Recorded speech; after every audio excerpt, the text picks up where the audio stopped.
Devil Worshippers, a complete... And if you join today, we'll send the following books absolutely free. Poems for the Insane, a treasury of poorly understood ideas. Apartment Hunting for Devil Worshippers, a complete list of all the things that are still pending. And these books on food are yours. The Intravenous Cookbook, The Meaning of Corn. Fill your life with croutons, the food coloring diet. Cooking for the paralyzed. Cooking with heat. Controlling fear without getting frightened. Things no one can help. What you call me, you fuck? Look out there.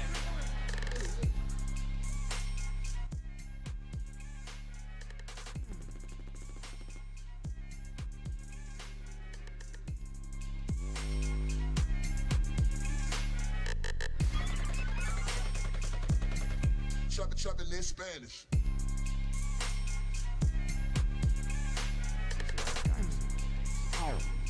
I'm so hot, I be chucking in Spanish.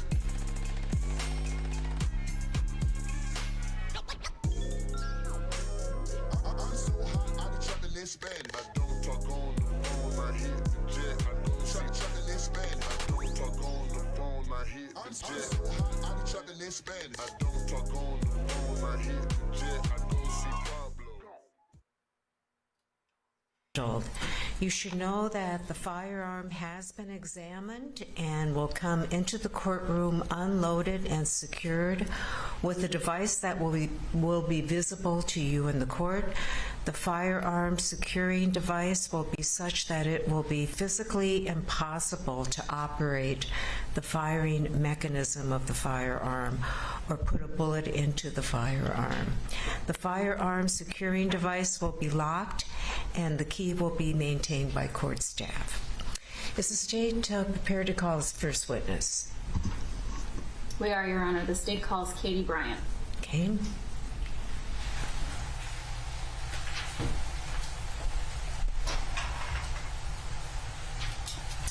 Hello.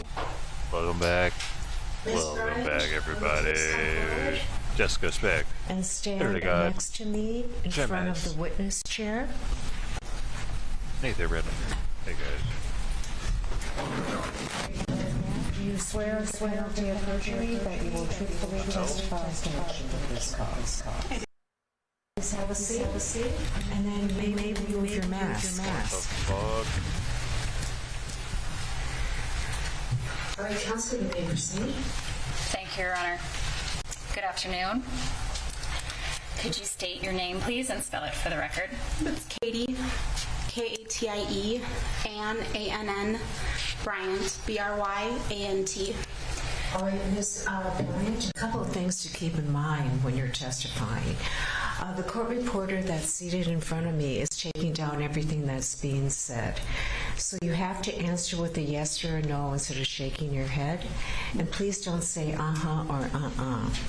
If you don't understand a question, please let the lawyer know. If an objection is made, please stop talking immediately and don't answer the question unless I tell you to, all right? And only one person can talk at a time. So wait until the question's finished before you answer. Okay. Thank you, Your Honor. Ms. Bryant, could you tell me how old you are, please? I am 43. And what city do you live in? Minneapolis. How far did you go in school? 12th grade. And are you currently employed? I am. What do you do for work? I'm a retail manager. And are you married? I am. And who are you married to? To Aubrey Wright. And do you have any children together? We do. And what are those? Well, tell me about the children you have together. Who are those children? Duante Wright, Diamond Wright, and Destiny Wright. And could you tell me the ages of your children, please? Diamond is 19 tomorrow, and Destiny is going to be 15 in January. And your son Duante, right, is he deceased? Yes. What was Dante's date of birth? 10/27/2000.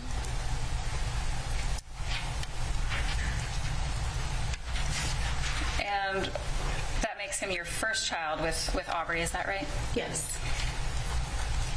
Did he live with you up until the time of his death? He did. And who else lived with you? Diamond and Destiny.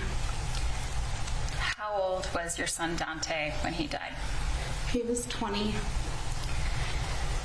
And what about his physical condition? Was he in good health? Yes. No health issues around the time of his death? No. Do you also have some children from a previous relationship? I do. And who are they? Damick Bryant and Dallas Bryant. And then does your husband have children from a prior relationship as well? He does. So how many kids are there in total between you and your husband, Aubrey? 7.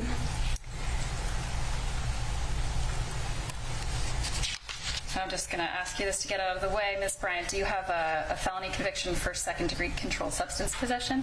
I do. I'm going to ask you some more questions about your family, and I'm going to ask you some questions about your son, Duante, Wright. All right? Okay. Maybe you could tell the jury a little bit about Duante when he was a small child.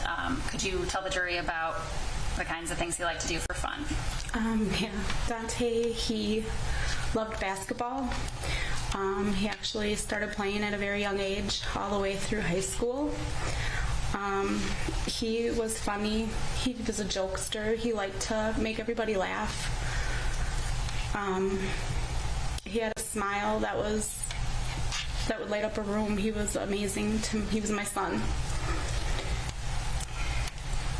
As he grew up, did he get various jobs as well? He did. What kind of work did he do? He was in retail, and then he also worked some fast food. Was there a place he was working shortly before he died? He was at Taco Bell and Famous Footwear. And Famous Footwear, did he work there with his dad? He did. And shortly before his death, was he planning to go back to school? Yes, he actually enrolled in Summit Academy about 2 months before he was killed. Maybe you could tell the jury what Summit Academy. I'm not 100% sure what Summit Academy is, but I know that they do like masonry. It's like a program where they train you to be in a career. Carpentry, masonry, and I know there's some other programs that they offer. Was he planning to pursue any particular career at that point? He talked about carpentry, but wasn't set on it. Now, your son, Duante, right? Does he have children? Are there children that he has of his own? He does. He has a 1-year-old son. Okay. And what's his son's name? Duante Jr. How old is Duante Jr.? He just turned 2 in July. He turned 2 in July. When was he born? He was born July 12th Okay. of 2019. And who is Junior's mother? Her name is China Whitaker. Your Honor, at this point, I would plan to offer some Spark of Life photographs. I understand that there's no objection to foundation, but we would offer exhibits 3 and 4 at this time. Is there any objection to 3 and 4 other than? Okay. Exhibits 3 and 4 will be admitted over defense objections. Thank you, Your Honor. And I would ask for permission to publish Exhibit 3, please. May we publish? Yes, Jenny. Excuse me. Ms. Bryant, there should be an image that you can see on your screen, and there now it's published for the jury. Can you describe to me what's pictured, and describe for the jury what's pictured here? This picture was last July, and it was Duante Jr.'s first birthday. We had a barbecue at China's house. And is this a picture of your son Duante with his son Duante Jr.? Yes.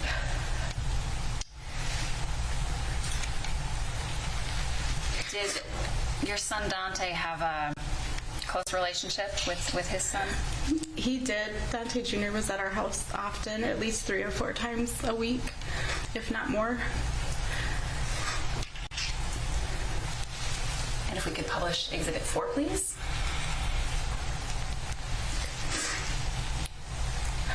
Exhibit 4 is now on the screen. Could you describe for the jury the photo here, please? This is when we took him out to eat at Teppanyaki Grill after Duante Jr. was born. When Duante Jr. was born, he was only 28 weeks.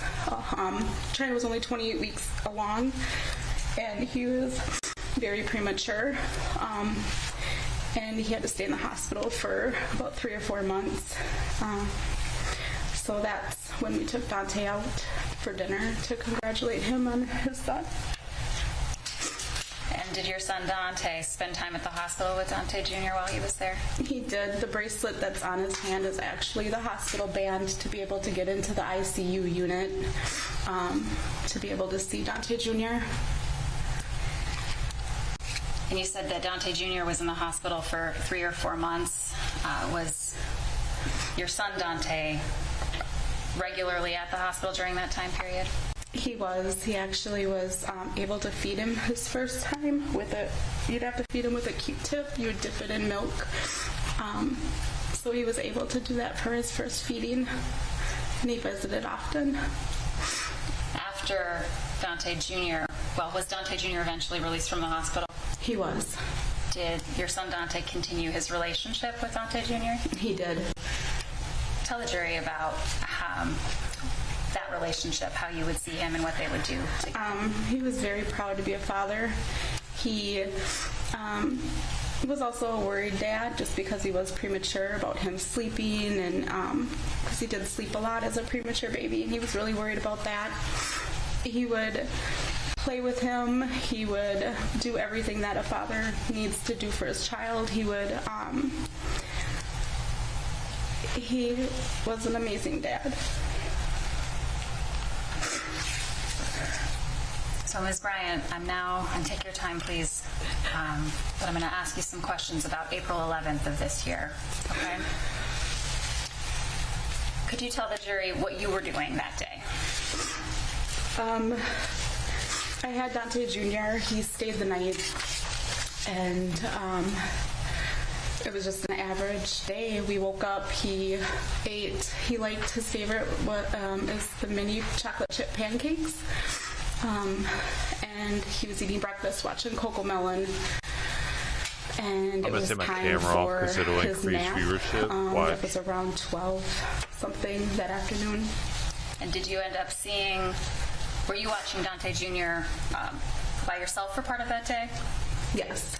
And then did you end up seeing your son Duante later on in the day? I did. Could you describe that interaction for the jury, please? Duante came home in the afternoon, and I was laying Duante Jr. down at the time. He knocked on the bedroom door,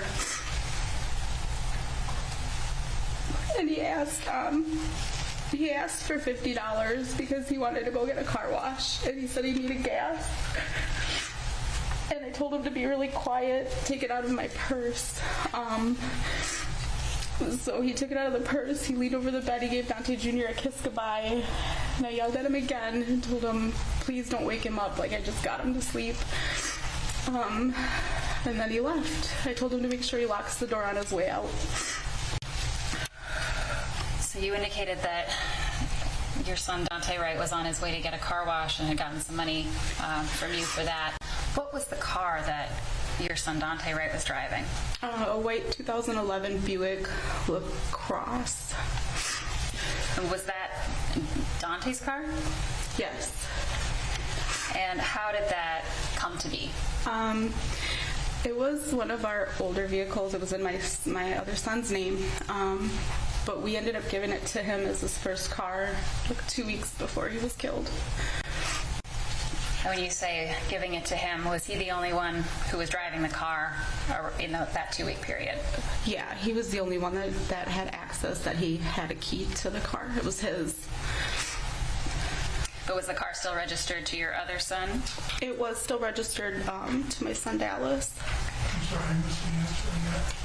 Yes, it was still registered to Dallas. And what about the insurance on that car? We did not transfer over insurance yet, so we were going to add it to our current insurance policy. But that hadn't been done yet? No. On April 11th, did you go into that car, have any interaction with Duante in that car? No, I did not.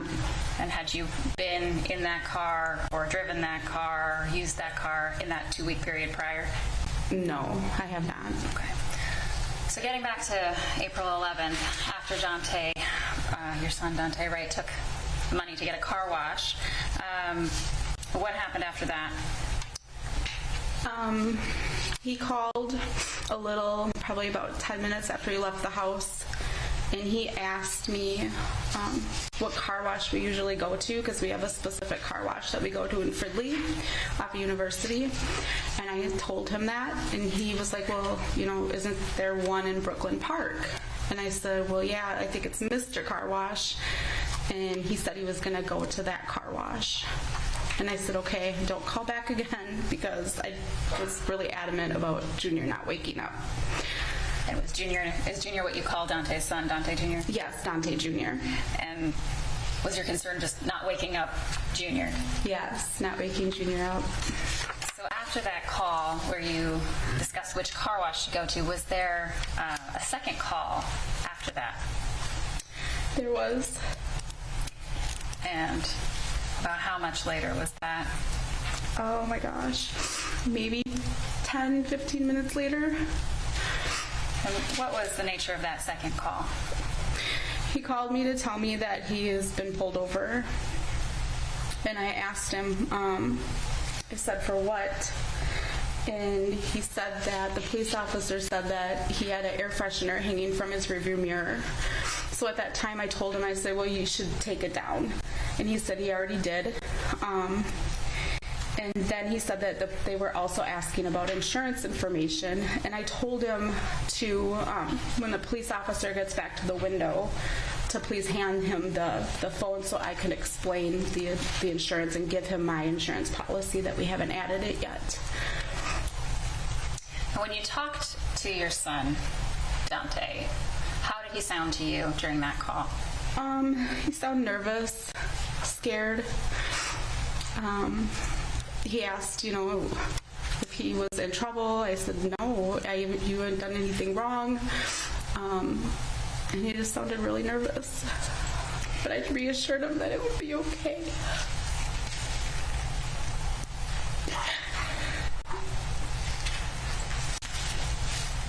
Take your time. When he placed these calls to you, how were you receiving these calls? Was it through a cell phone network or some other way? It was through Facebook Messenger. It was voice calls. He didn't have phone service at the time, so he was calling through Facebook Messenger. And so after you had this initial conversation with your son, Duante, about wanting to talk to the officers, what happened after that? I heard the police officer come back up to the window and he asked Duante to step out of the vehicle. And Duante asked, for what? Am I in trouble? And I heard the officer say, I need you to just put the phone down, step out of the vehicle, and I'll let you know as soon as you step out of the vehicle. And then at that time, I heard the phone either being placed on an object, whether it was, dropped on the floor or placed on the dash, I'm not sure, but I could hear the phone being put down. And then I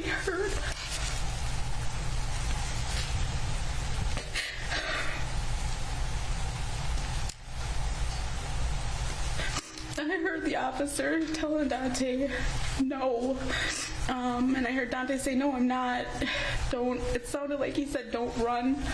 Duante said, no, I'm not. And then I heard them say, somebody tell somebody to hang up the phone. And then that's all I heard. Did the phone disconnect? It did. After the phone disconnected, then you heard what you described. What happened next? I was panicked. I called back. It seemed like 100 times, but I believe it was probably maybe 4 or 5 times, and I kept calling. So finally, I FaceTimed. I would say I don't know how much time lapsed, maybe a minute or 2.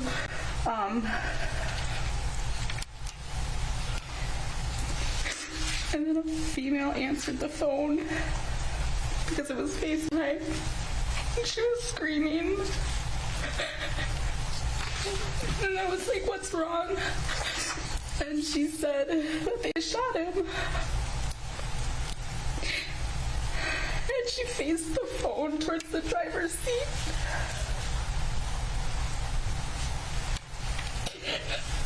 And my son was laying there.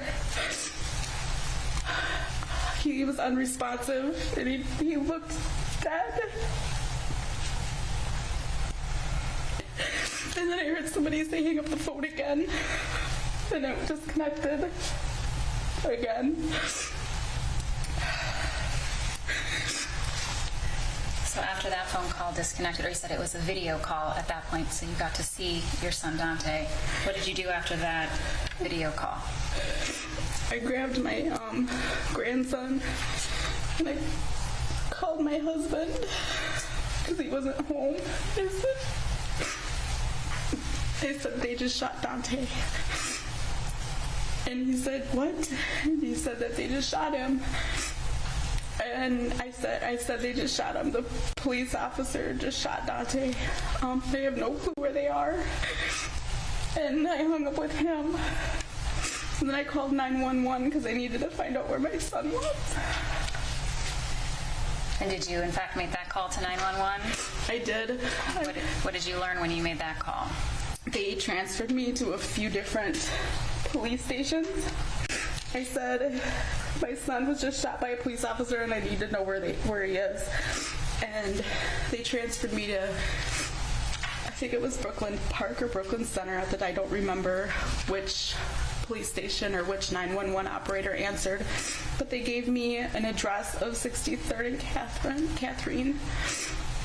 And I put it in my GPS, and I grabbed my grandson, and I got into my vehicle, and my neighbors heard me screaming because I like fell to the ground because I didn't know what to do. So she helped me up. She put us into the vehicle, and then she drove us to 63rd and Catherine in Brooklyn Center. A neighbor who drove you and Duante Jr.? Yes. And about how long did it take for you to get to that location? Oh, it seemed like forever. I felt like we weren't getting there fast enough, but probably 7-8 minutes, maybe a little bit longer. And is that where you went to that location at 63rd and Catherine? Yes. And what did you see when you got there? So we were driving down Brooklyn Boulevard, coming up to 63rd, and there was a lot of traffic, a lot.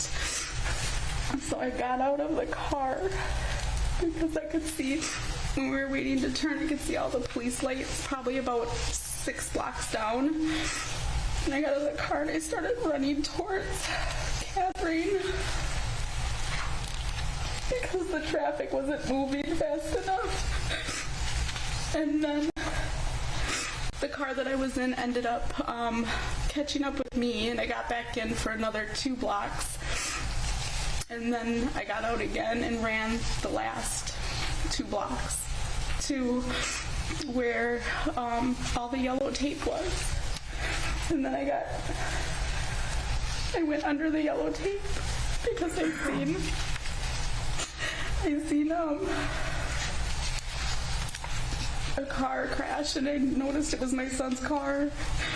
And then in the front of his car is where he was laying.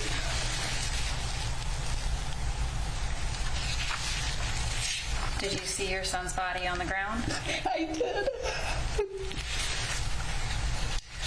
So what did you do when you got to that area? I was so distraught. I didn't know what was happening. I just got off the phone and they said he shot him, but I seen a car crash. I was asking questions. I didn't want to believe that that was my son laying there on the ground, but I could tell it was him because of his tennis shoes. And when you say you could tell it was him because of his tennis shoes, was it only part of his body that was visible to you? They had a white sheet over him. But you recognized his shoes? Yeah. Your Honor, this time I would offer Exhibit 6. Again, I understand that there's no foundational objection to that exhibit. And what is Exhibit 6? It's a video of Ms. Bryant arriving on scene. All right. Is there no objection? Exhibit 6 will be admitted into evidence, and you may publish, counsel. Thank you.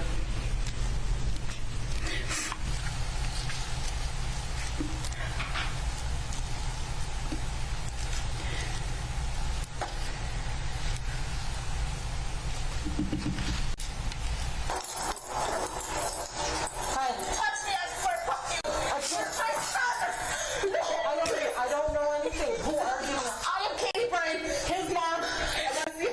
No, please. Wait, he's over 20. I don't know what's going on. I know what's going on. He FaceTime live. Ma'am, I'm going to get you somebody to talk to. I'm going to get you someone to talk to. Okay?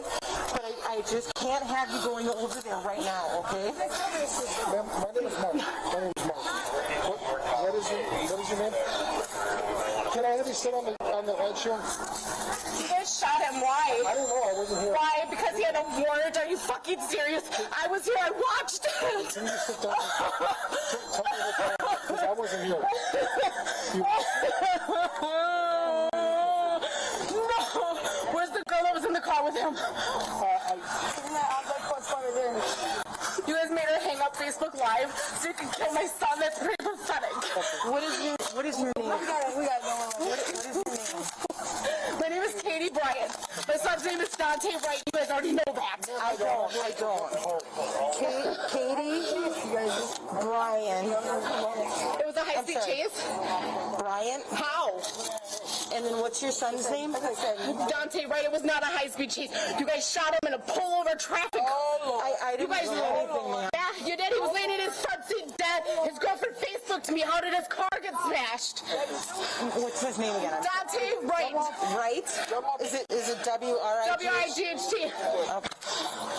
Is it Katie? Yeah. Bryant. Yeah. All right. Just wait a second here, ma'am. You can just sit down, please. Ma'am? Just sit down. Okay, so I wasn't here. You said there was a traffic stop and they shot They him? pulled him over, and he said, Mom, we have a warrant. I said, oh, no. They asked him to get out of the car. He got out of the car, and they said, wait, stop. They said, stop. And then she goes, and then they shot him, and he fell back in the seat. And he was in the driver's seat, and she said, they shot him. And I said, what do you mean they shot him? She said, yeah. And then they told her to hang up, and that was it. I don't know nothing else. So I had to call you guys to find out where this happened. I really don't know more because I just came because I heard there was trouble. Why is my car smashed up? I don't know. I don't know. This deputy here wasn't. We weren't here. But oh my God. What's your? I'm Is he alive? I do not know the condition. I don't know. Are you guys serious? What are you talking to me for then? I'm gonna find out. We're gonna find out, but we have to wait and find out who's involved and who's in charge, and get you in contact with the people that know what's going on. So I can tell them who I'm talking to. I'm gonna start exchanging.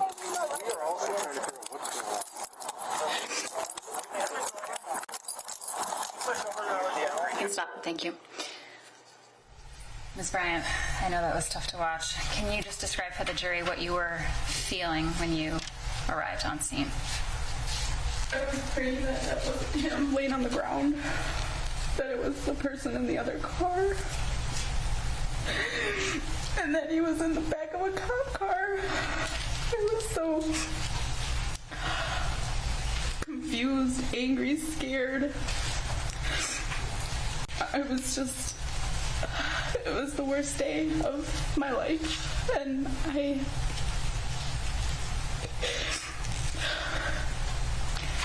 You said that you were praying that it wasn't him, but in your heart, having recognized those shoes, did you feel like you knew? I knew, but I didn't want to know. I was biting the insides of my cheeks. I still have scars on the insides of my cheeks because I thought it was a dream. And if I bit the insides of my cheeks, that I would wake up. But I didn't wake up. I want to see the scars. You know, in the video you described Hard to scar you were it's there very and that hard you to scar watched your it. mouth. What did you mean by that? That when I FaceTimed back while I was on the phone prior, so I heard the conversation between the officer and Duante before he had to get out of the car. And that after, when I FaceTimed the female that was in the car, I could see what happened, and she said what happened, that she was shot by the police officer that was there at the time. That he was shot, your son Duante? My son Duante was shot, yes. And you had mentioned, I think, Facebook Live, but is that video call, the FaceTime or video messenger call that you are describing? Yes, Messenger Live. Okay. About how long did you stay in that area after this? Hours, 8, 9 hours. I felt like I couldn't leave because I begged them to take his body off the ground. I didn't want to leave until he left. At some point, did your husband join you as well? He did. And did someone come to pick up Duante Jr., your grandson who was with you? Yes, China ended up coming to get him. You said that you waited on scene until they removed your son Dante's body. Were you ever given an opportunity to approach or see him close up on that day? No, I wasn't. Excuse me, I have a jacket that's not relevant. The instruction is a little old. You may answer. No, I wasn't able to approach him at all. And what was going through your head while you were waiting for all those hours? That I wanted to go comfort my baby. I wanted to hold him. And I wanted to protect him because that's what mothers do. You protect your children. You make sure that they're safe. Thank you, Your Honor. She didn't do that by letting him drive without insurance. That's one way she didn't protect his safety. Oh, it's another way. What's another way? There might have been more than one. How do you get the warrant? Could she have helped with getting him to court for that warrant so that he didn't get the warrant? For the court case so he didn't get the warrant? Could she have helped with that? Maybe. That would have helped his health. That would have been looking out for his safety. That would have been a maternal type thing to do, wouldn't it? She wasn't maternal. She came out there acting like she was the Catch Me Outside chick. Like her boy could do no wrong ever, and he just walked out of his car and got shot. She instantly wanted to make it that. Like her boy could never do any fucking wrong ever, where she damn well sure knows that he could.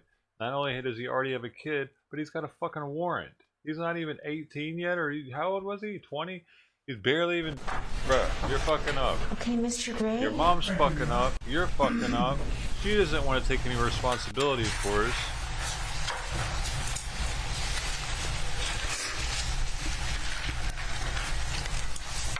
Good afternoon, Mrs. Bryant.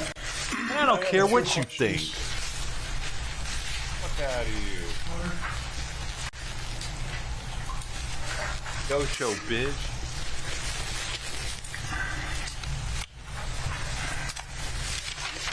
with respect to the automobile, the Buick, it was in Dallas's name, is that right?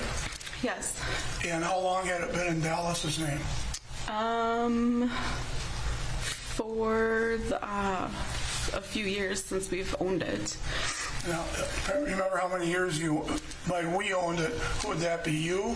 Well, yes. I drove it in the beginning, like years ago when we purchased it. Okay. But my son ended up putting it in his name after that. And how old is Dallas? Dallas is 24. All right, so he'd be 3-4 years older than your son? Yes. And you testified that you're close to your son, is that right? I'm close to all my children, yes. Okay, but you also testified that you're close to your son, correct? Yes. All right. And at that time, did you have car insurance on this Buick? We did not. All right. And with respect to your son, Duante, did you know whether or not he had a driver's license? I did know that he did not have a driver's license. You knew he didn't have one, correct? Yes. Yep. And you knew his license was suspended, correct? I did not know that. Well, did he ever have a driver's license? No. So he's 20 years old with no driver's license. Fair statement? Yep. And were you also aware of his marijuana usage? I was not. Did you ever go inside the Buick while he had it parked at your house? I did not. You probably smoked it with him. Did you know that he had a warrant for his arrest? I did not.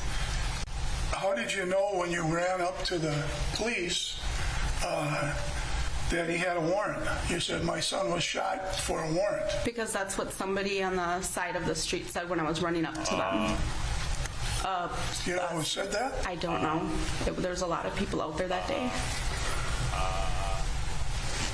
Yeah, right. Is you lying? And you testified that Duante was staying at your house? He was. The 2 weeks prior to his death, was he staying there every night? Not every night. And how many nights of the 2 weeks before that did he actually stay at your house? If I had to give an estimate, probably 4 or 5 nights out of the week. And with respect to his girlfriend, how long was he dating her, did you know? Only for a few weeks. A week? A few weeks. Or 2 weeks? Or was it a few weeks? To give an estimate, a few. I'm not sure.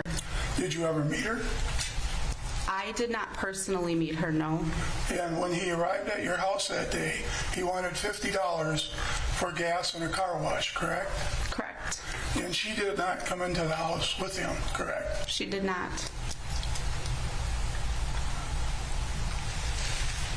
That wasn't the type of girl you introduced to your mom.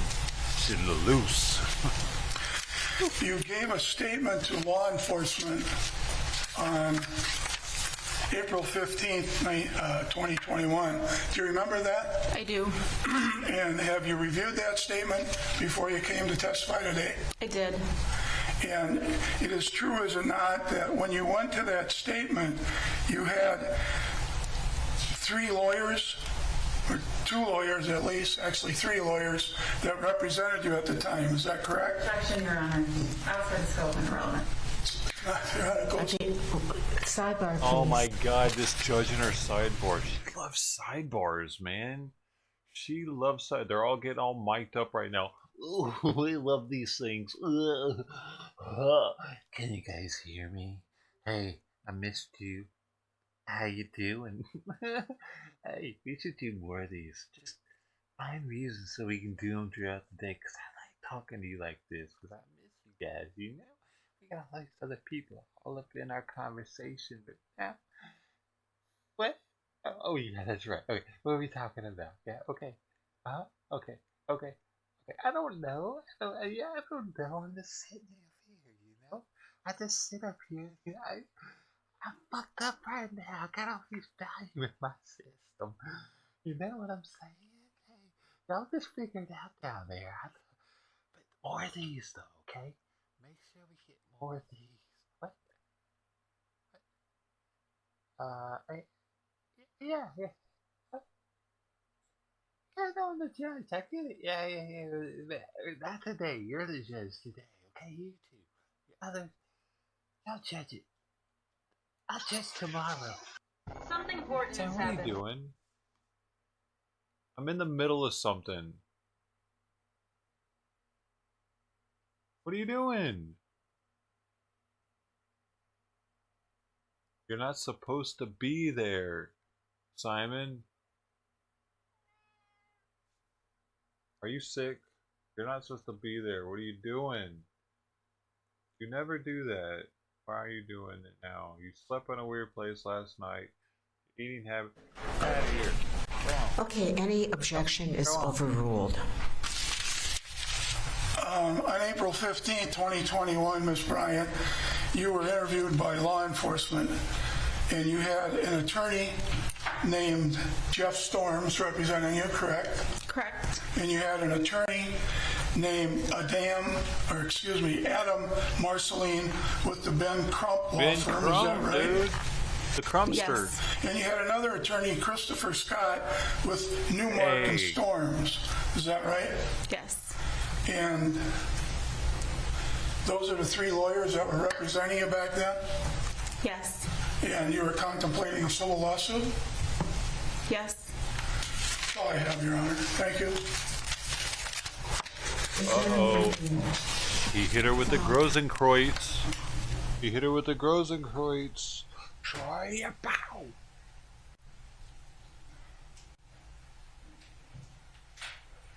What are you doing, bro? You're acting very weird, Simon. Just lay down.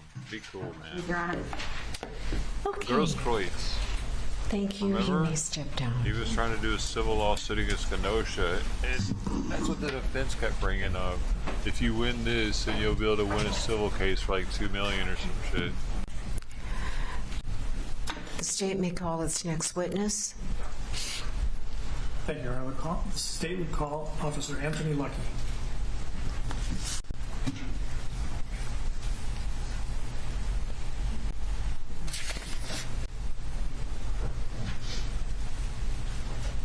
I don't even know how much to feed him now because he's throwing my can routine off. You know what I'm saying? I used to open a fresh can every morning, and since he hadn't been eating right, it's hard for me to tell how much he's eating. One moment for the witness, Your Honor. I used to do 1 full can of the food and 11 grams of the dry food every day. Now I need to just throw that half a can away and start over with the or I gotta figure it out, dude. He threw my system off. I don't know if he's actually hungry or if he's just messing with me, trying to get more food.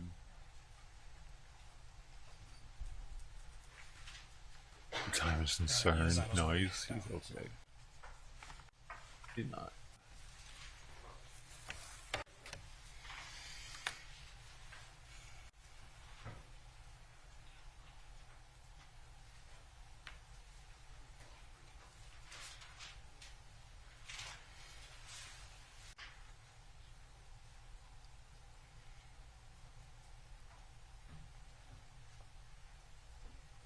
No, don't do it, dude.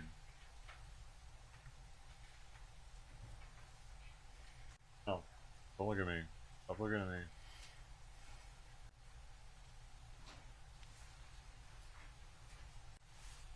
Hello, officer. Will you please come forward and stand behind the witness chair?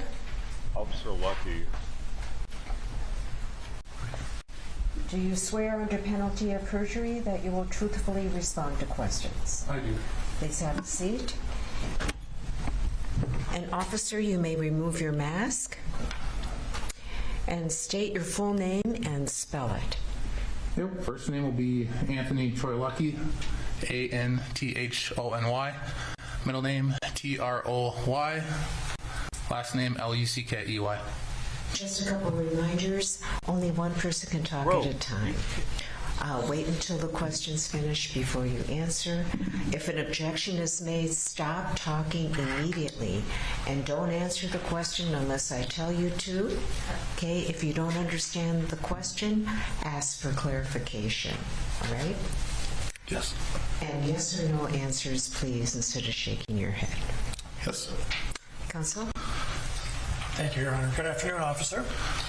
The cautions the judge just gave you, if you catch me trying to correct you, that's just why, so we can get all your testimony down, okay? Should I ask you to spell your full name? Yes, you did. Okay. Go ahead, please. Thank you, Your Honor. Obviously, you're dressed in uniform today. Can you tell the jurors what you do for a living? So, for a living, I am a police officer with the Brooklyn Center Police Department, and I've been employed there since February 2021. And was it your first job as a police officer? My first employment as a police officer, it will be technically my third employment as a police officer. Okay. So how long have you worked as a police officer altogether? Altogether, it would be about a total of 3 years. And we'll come back to that and cover that a little bit more, but I want to back up a little bit. How old are you today? I am 31 years old. And can you tell the jurors, just not address, but the town where you grew up? I grew up in Brooklyn Park, Minnesota. And you now work Brooklyn Center, correct? Brooklyn Park, Brooklyn Center, both the same areas. So yeah. The cities share a border even, right? Correct. And where did you go to high school at? I attended Park Center Senior High School. And is that kind of a shared with Brooklyn Park and Brooklyn Center? There is a Brooklyn Center High School, and there is a Brooklyn Park High School. So some people who did live in Brooklyn Center also attended Park Center High School as well. So. When did you first start thinking about becoming a police officer?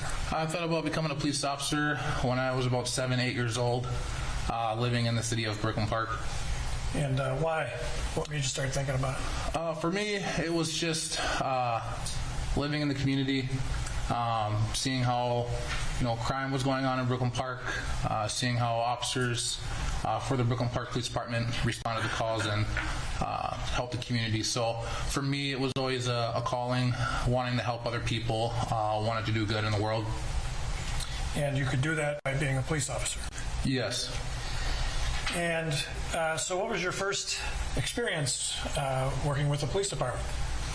My first experience would have been with a smaller agency up north in Mille Lacs County, and of Ojibwe Police Department.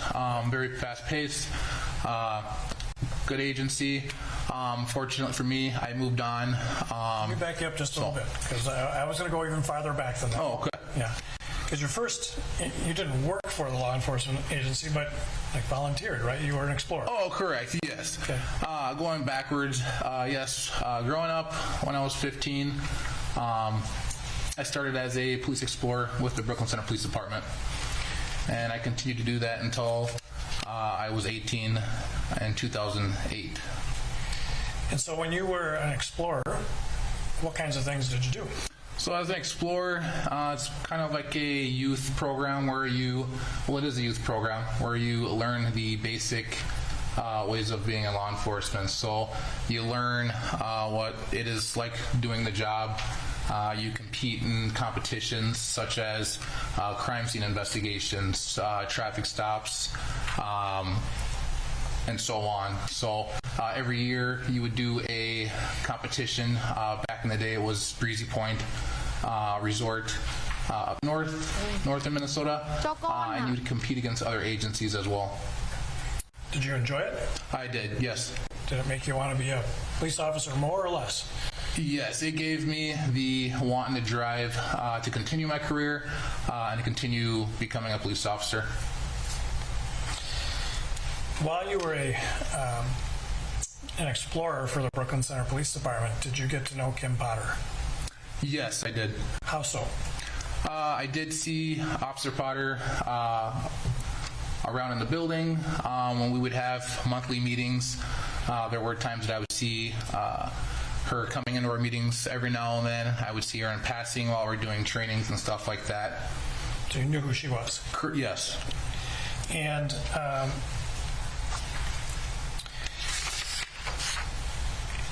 were there ever, I mean, did you have much involvement with her, or was just seeing her around? It was obviously, getting to know the officers in the agency.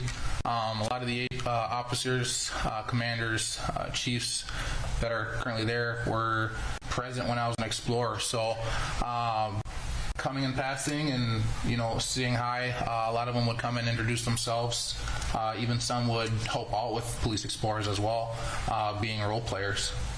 And did you recall whether Officer Potter at the time did that?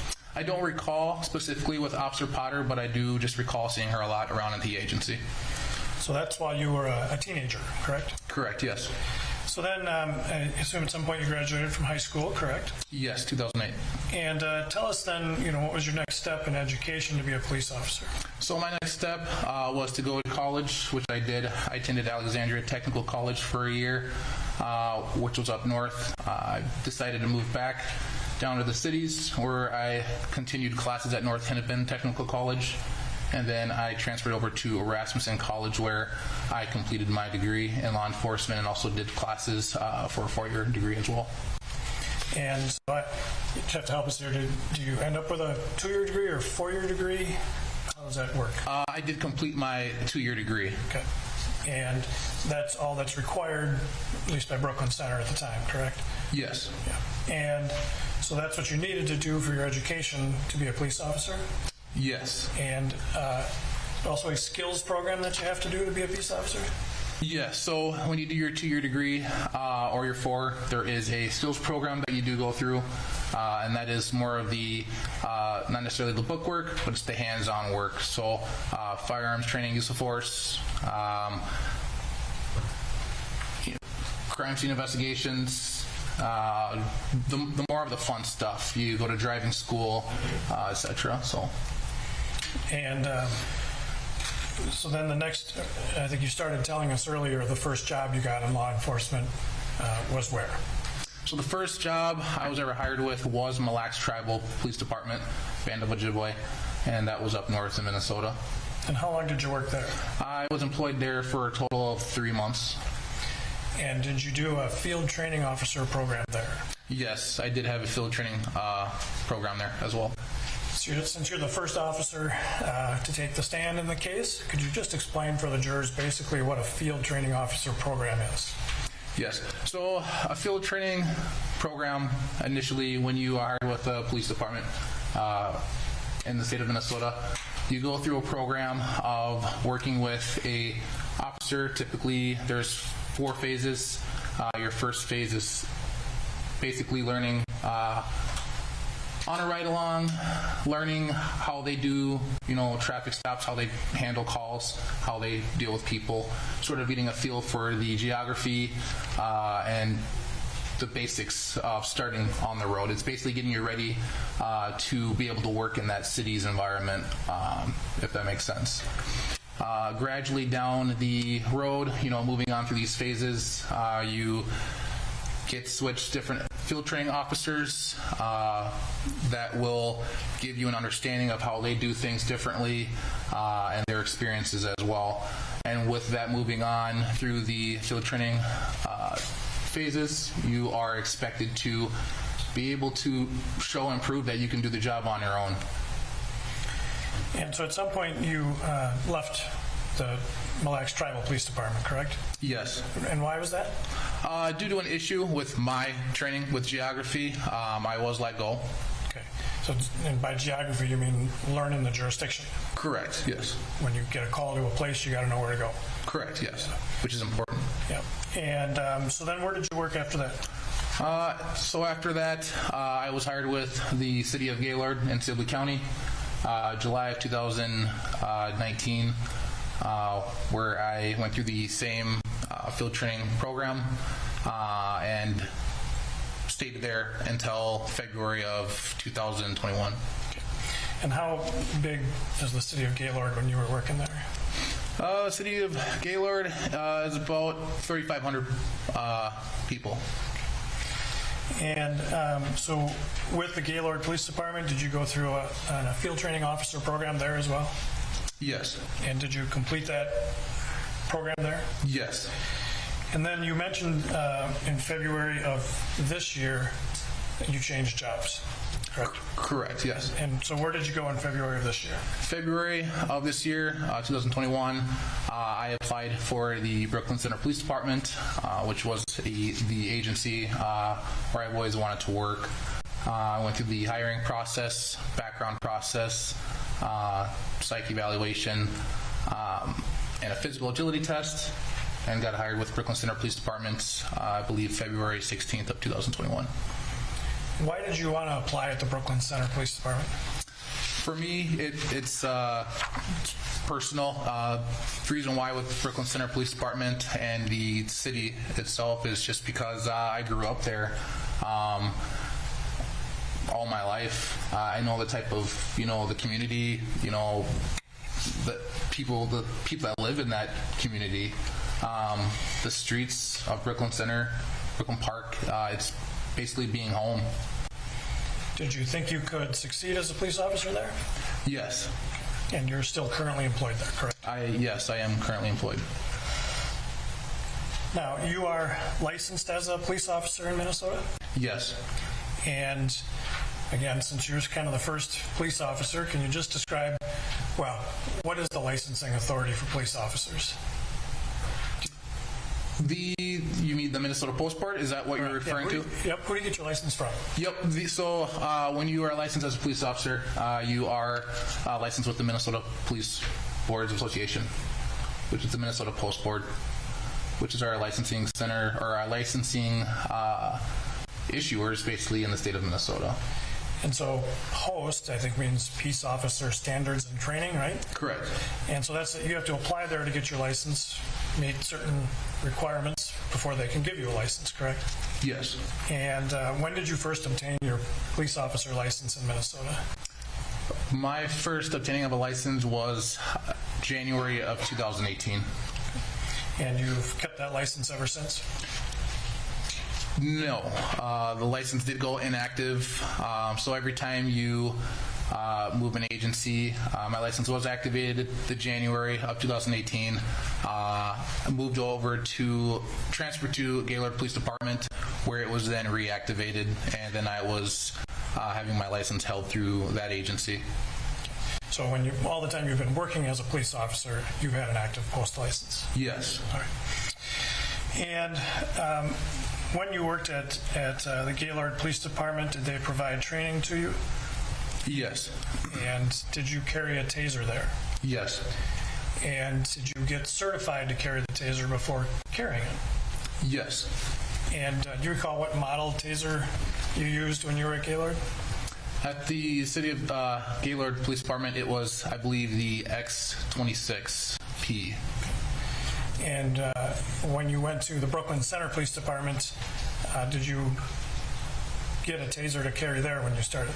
Yes. And at some point, did the Brooklyn Center Police Department change models of taser? Yes, at one point they did. When I started, it was X26P. And what did they change to? And then we transitioned to the Taser 7. And when you were at Brooklyn Center, did you have to do some training for the Taser 7? Yes. Do you recall when that training was? Not the exact date. I do want to say it was the first week of May. I believe probably May 3rd or May 7th. Okay. Do you think it was March? March. March. Yeah. March 3rd would be actually the exact date. Okay. And did you also get training on the use of force with Gaylord? Yes. And the use of force with Brooklyn Center as well? Yes. And did that training, through that training, were you taught about different ways or places to wear the taser? Yes. When you came to Brooklyn Center, was there already a policy in place about where to carry your taser? Yes. And what was that policy? The policy was opposite side of your duty firearm. So if you have your duty firearm on your right side, you had to carry your taser on the left side. Yes. And why was that there was a rule about that? For taser's policy and our policy, it's so that way officers do not get their firearms confused with their tasers. And when you were wearing your taser for the Brooklyn Center Police Department, you wore it on the other side, correct? Yes. Did you use a straight draw or cross draw? Do you know what I mean? When I first started, I used a cross draw. And what does that mean? Can you describe that for the jurors, please? Yes, so a cross draw is I'm a right-handed person. I carry my Glock 17 on my right side. So when I go for my taser, to grab my taser, I reach across my waist on the other side of my belt, and I am able to grab my taser with my right hand, which would be my dominant hand. And so if you were to grab it with the other hand, what kind of draw is that called? And if I use the opposite hand, it would be a reaction side straight draw. And are you still wearing it that way? I currently am wearing a straight draw with my reaction side. So you've switched? Well, yeah, yes, with my reaction side hand. Why did you switch? For me, that's just how I train with, is to just use my taser with my left hand only instead of my dominant hand. So for some time you wore it as a cross draw, right? Yes. And then at some point you switched to a straight draw. Correct. And why did you, I'm not sure I'm clear about why you switched at that point to a straight draw. Yeah, so initially when I did start at Brooklyn Center Police Department, I do believe there was a straight draw holster offered to me. Down the road, I didn't prefer to have a cross draw, so I requested it to obtain a straight draw holster, but it was not available. So when we transitioned to the Taser 7, I made sure to stick with using a cross draw holster instead on my left side. When you went to the Taser 7, you requested a straight draw or a cross draw? Straight draw holster, yes. So that's where the switch occurred? Yes. All right. Sorry if I beat that, but wanted to make sure I understood. And when you were working at Gaylord Police Department, did you ever have to draw your taser? Yes. And what about at Brooklyn Center? Did you ever draw your taser while you were working at Brooklyn Center? Yes. And have you ever actually fired a taser? No.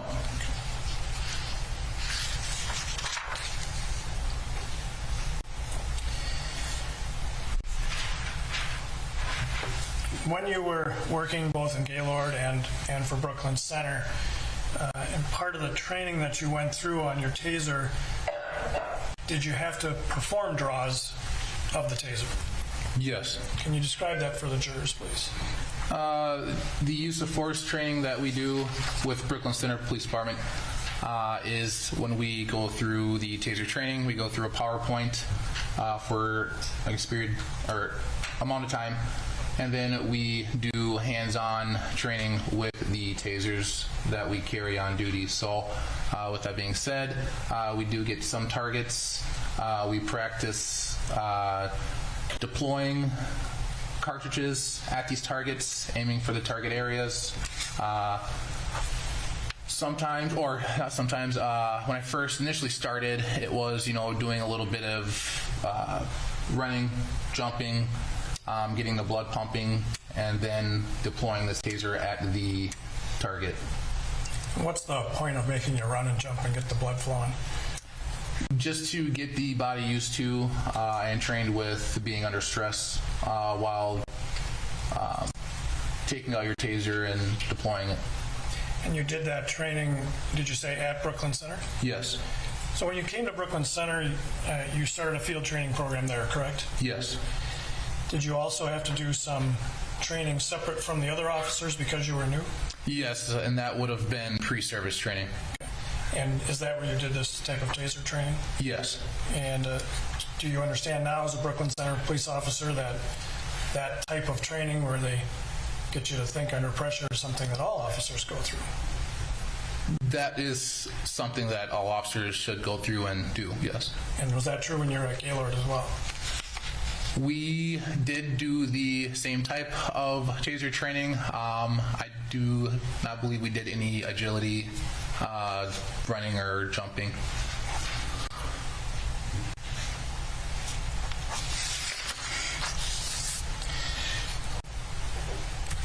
I want to turn specifically to now April 11th of 2021. Were you working that day? Yes.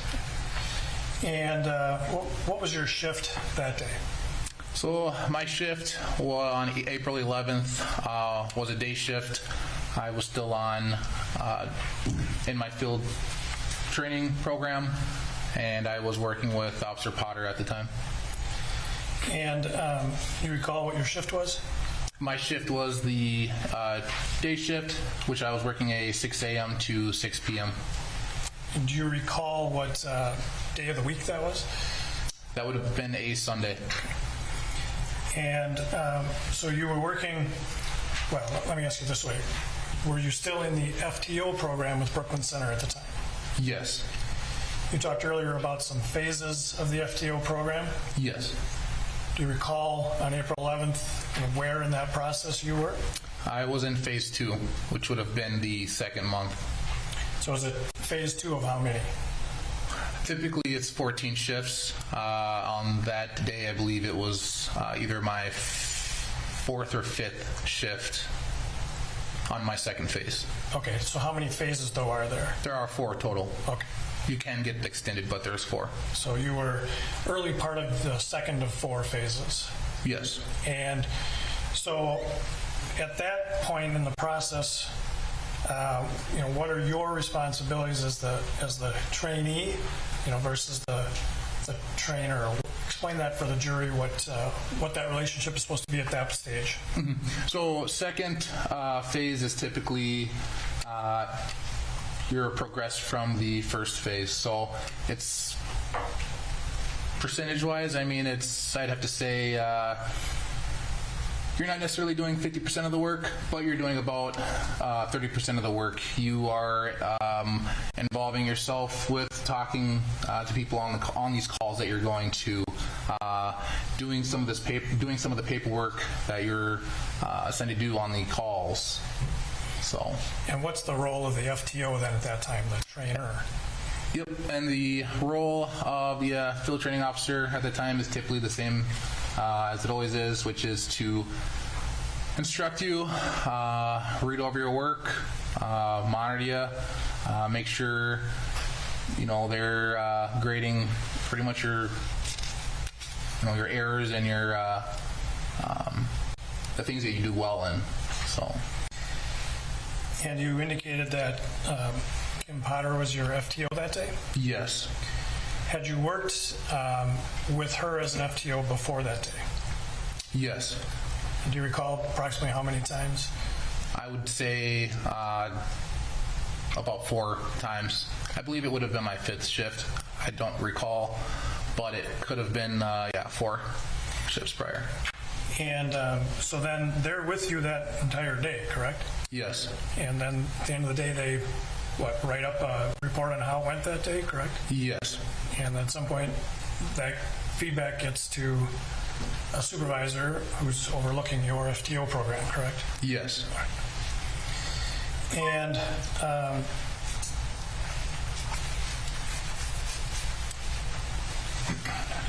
And so all those shifts are 12-hour shifts? Yes. Makes for a long day, doesn't it? And when you're in that FTO program, is there something you refer to as a book or some goals you have to meet? Yes. So trainees that are on the field training program have a book, binder, some might call it the Bible, and there are a set of training tasks in there that you are expected to have completed on each phase. First phase could be as simple as writing a traffic citation, writing a report, and then the second phase is more into investigations possibly. So prior to that day, in your work at Gaylord and at Brooklyn Center, had you made stops of vehicles before? Yes. Had you made arrests before? Yes. Had you taken people into custody who had warrants before? Yes. And had you done that at Brooklyn Center during the FTO process? Those things? Yes. And so this day, that's what you set out to do with Mr. Wright, correct? To arrest him? Yes. So this wasn't the first time that you had arrested somebody, certainly? No. And at some point, as I mentioned, you did stop a vehicle being driven by a person you later identified as Duante Wright, correct? Yes. And did you know Mr. Wright? No. Did you know anybody he was related to, or any family members, anything like that? No. All right. So if you could just tell the jurors, when you first encountered this vehicle, what drew your attention? Yep. So when I first encountered this vehicle, myself and Officer Potter were traveling southbound on Zane Avenue, coming up to the intersection of 63rd Avenue North. I was approaching the intersection, which was a stoplight, and it was a red light. In front of me was a white Buick that had its right blinker on in the left turning lane. For a brief second, stopped, waited, and then it went. It turned eastbound on 63rd Avenue North. So if I could just interrupt for just a second, it's in the left turn lane with the right blinker on, and you said just for a second, or what happened? Yes, for a brief moment, it was a hesitation with making the left turn. Okay, but did it then make the left turn? Yes. And what did you do? After that, I continued following the vehicle, immediately ran the registration of the license plate, which brings back the owner's information, the registered owner's information. I also, when I ran the plate, I could see that the vehicle had expired registration tabs on the plate as well, which I believe came back from January 2021. So just a quick tutorial on this. As you're following it, you're able to enter the license plate in a computer and get more information on that plate? Yes, I used my computer, which is in our squad cars. I was able to use a program that is connected through the state where I am able to run that license plate and get that information from about the registered owner and pretty much any information that's related to that vehicle. And when you ran that registration, what did you find out about the plate? The plate had expired registration. And did you learn the vehicle owner's name? Yes, it came back to a Dallas. Do you remember the last name? I don't recall. I do remember there was a Bryant in there. I don't know if that was the last name or the middle name. And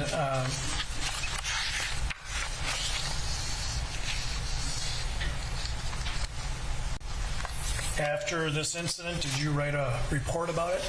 Yes, I did. And if that report contained the name that you learned from that, would it refresh your recollection to look briefly at your report? Yes.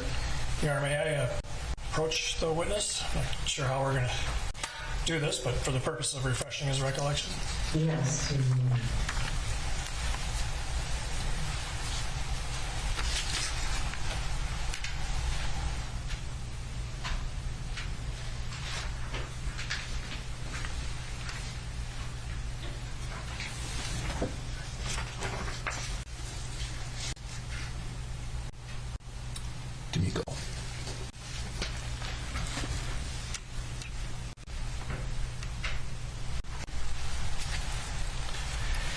So, Officer Lucky, having reviewed your report, does that refresh your recollection about the owner's name that you learned at that time? Yes. And what was it? Dallas D'Amico Bryant. So Bryant was the last name? Yes. Okay. Then, while you were doing this, where were you in the squad car? I was the officer driving that entire day, while Officer Potter was in the front passenger seat. Okay, so as you're running that information, she's there next to you? Yes. And so then did you continue to follow the vehicle? Yes, eastbound on 63rd Avenue. Did you observe anything else significant to you at that time as a police officer about the vehicle? Yes, I did observe that there was a air freshener hanging from the rearview mirror as well. And why is that significant to a police officer? Is that really a violation of the law? Technically, yes, it is. Okay. A fairly common violation of the law to have things hanging from a rearview mirror? It's a common violation of the law, yes. I suspect there's a lot of people right now thinking, I didn't know that was against the law, right? Maybe. Fairly common to see. It's, yes. And so then what did you decide to do? So after running the license plate, observing the expired registration tabs, knowing the information that I seen with the left turn, with the right blinker on, I decided to radio over to the Hennepin County Dispatch, which notifies them that I am going to initiate a traffic stop of that vehicle, which at that time I turned on my emergency traffic lights on my squad car, which signals the individual driving around me or in front of me, behind me, that they are emergency lights, which are red and blue. And that's what you do to make a formal stop of a vehicle, correct? Yes. And so you said you notified Hennepin Dispatch. Can you just explain why a Brooklyn Center police officer calls Hennepin County Dispatch? In Hennepin County, we do have dispatchers that we relay information to, and they relay information back to us. So when we make traffic stops, there's possibilities that things can go wrong, and it's important that dispatch knows what's going on and that they're aware that we're having contact with people on traffic stops or on the street. So that's your main dispatcher with Hennepin County? Yes. And did you also use a separate means to notify other Brooklyn Center officers? Yes, I did. I also turned to our second channel, which is a channel that Brooklyn Center Police Department uses, which is an car-to-car channel. Only us officers for Brooklyn Center Police Department can monitor that channel. So after I made my initial contact with the Hennepin County Dispatch over Channel 1, I switched over to Channel 2 and requested that another officer come to assist me on my traffic stop. And why did you want another officer to come and assist? Given just what I knew from what I observed and my intuition, I just decided to have an officer assist me on the traffic stop. When you're working as an officer, you know, and you are conducting a traffic stop, or you hear another officer conducting a traffic stop, is it common to just swing by anyway or offer backup anyway? Yes, I do. Generally, if someone's making a traffic stop, I generally try to, I may not necessarily go to their traffic stop, but I do float that way, which is drive to their area in case anything does happen. But here you specifically requested it, correct? Yes.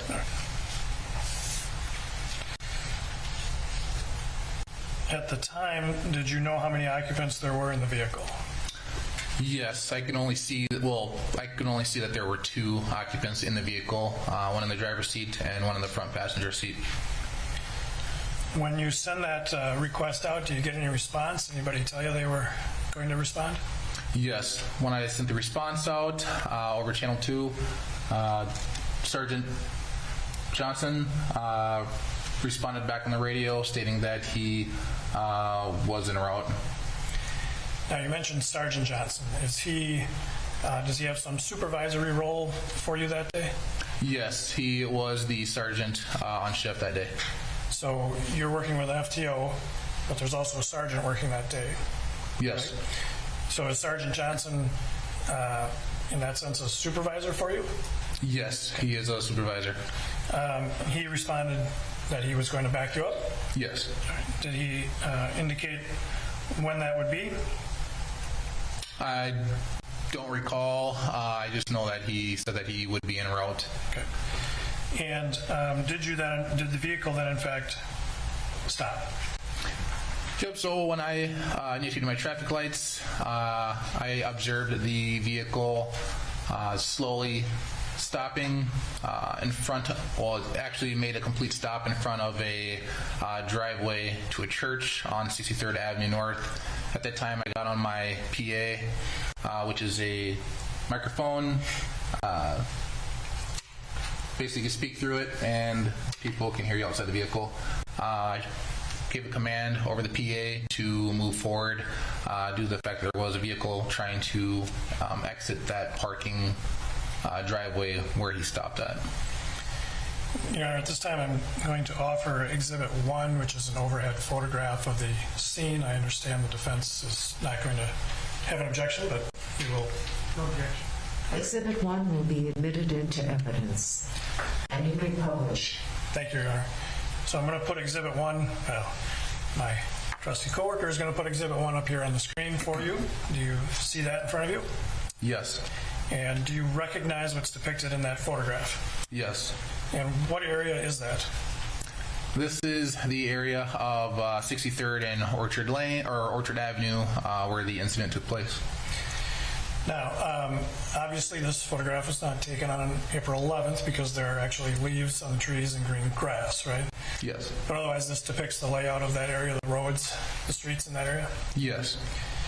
Now, there should be right in front of you, I hope, one of these little styluses. Mm-hmm. And if it would help explain to the jury, you can use the stylus to actually write on the screen as you're explaining it. But if you could please, for the jury, point out which street here is 63rd Avenue. Yes, so this street will be 63rd Avenue North. And what directions does that street run? Travels east and west. And is that kind of a busy street in the area? Yes, it is. And why is that? It's a main road. 63rd will take you east pretty much through Brooklyn Center, half of Brooklyn Center, and then it'll travel all the way west, going to Crystal, pretty much to 81. And so there is on here well, you drew a line on here. Can you just describe for the jurors which direction is east and which is west? Correct. So east, and then we're going to have west. Got it. So you were traveling east behind this vehicle on 63rd, correct? Correct, yes. And if you could, for the jurors, indicate where the vehicle first pulled up and had this problem of blocking the driveway. So the initial stop of the white Buick would have been the entrance right there, and eventually I got on my PA and he made his second stop right there. And so you directed him to move up, and he in fact did that? Yes. And once you stopped behind him at that location, you'll notice on here, just above your little smaller red X, there's a blue box with an X in it. Is that the approximate location of the final stop? Yes. Okay. So then once the vehicles came to a stop, what did you do? Vehicle came to a complete stop. At this time, I exited the vehicle, or exited my squad car, and approached the vehicle on the driver's side door. And where was Officer Potter while you were doing that? I believe Officer Potter was still stationed inside the squad car. Okay. And did you then have a conversation with the driver? Yes. And was the window open? Did the driver open the window? Yes. And when you approached, what happened next? When I approached the window, I requested a driver's license and proof of insurance from the driver who I identified as Duante Wright. Also, while speaking with him, immediately I observed, first, before that even got to that point, I explained to him the reason for the stop. which was for the air freshener, and then I also began asking him about the expired tabs. And what did he indicate to you about the expired tabs? He stated that the vehicle belonged to his brother and that he just bought the vehicle from his brother, I believe. Did he give you his brother's name? What was that? Did he tell you his brother's name? Yes. What was the name? Eventually, he said it was Dallas D'Amico Bryant. So it matched with what you had learned by running the plate? Yes. Okay. When you approached the vehicle, did you see then how many people were in the car? Yes. How many people were in the car? 2.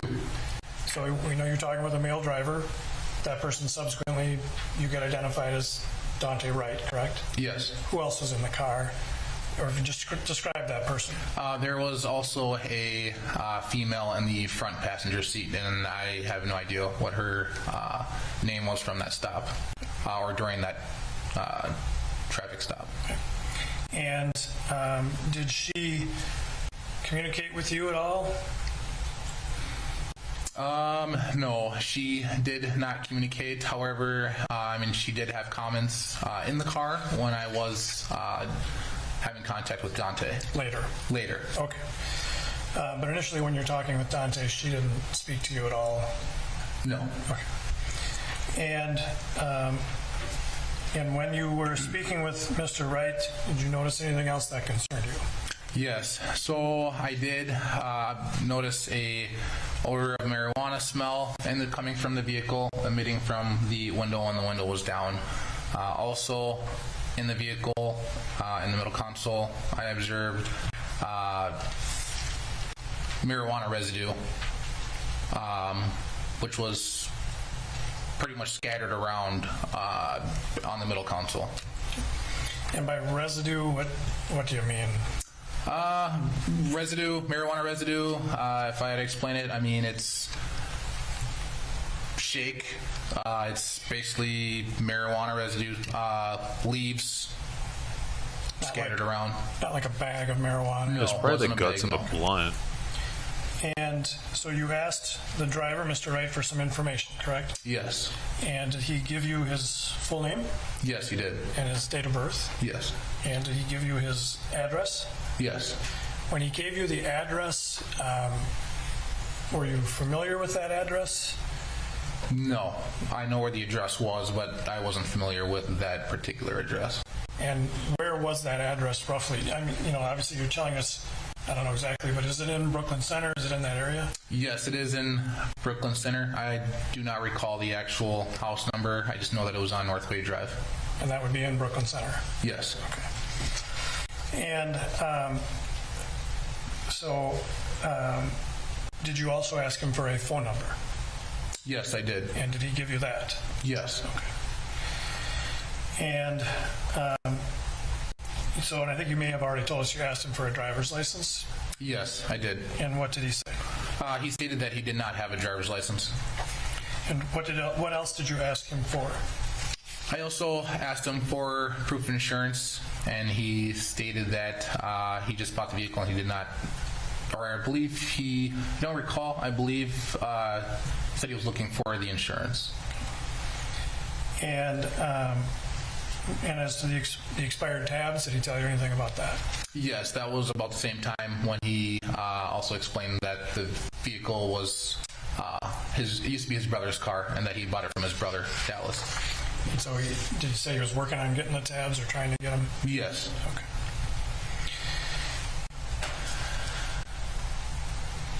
And at some point, did he give you an insurance card?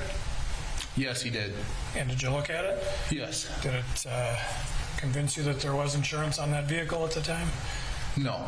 Why? I did look at the insurance card that was handed to me by Duante, and I observed the name on the insurance card to be, I believe, a... Well, you don't have to give us the name. Oh, okay. It wasn't Mr. Bryant's name. No. Either Mr. Bryant's name, right? No. And it appeared to be outdated. Yes. And so what did you do then after he gave you that?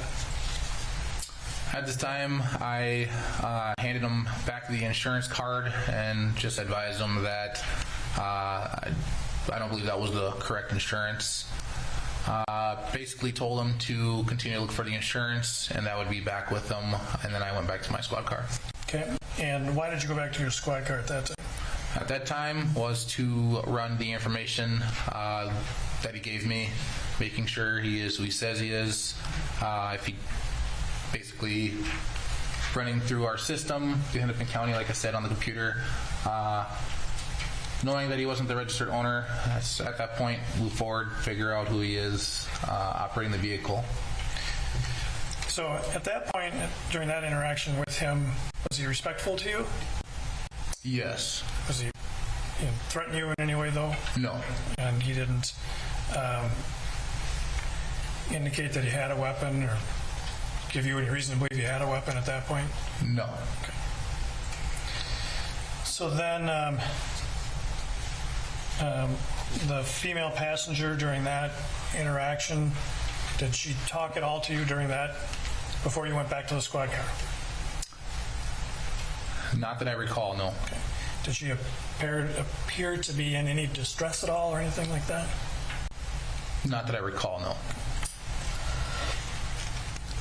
So when you went back to the squad car to run his name and address, name and date of birth, let's see if that checks out. That was the point of doing that, right? Yes. Okay.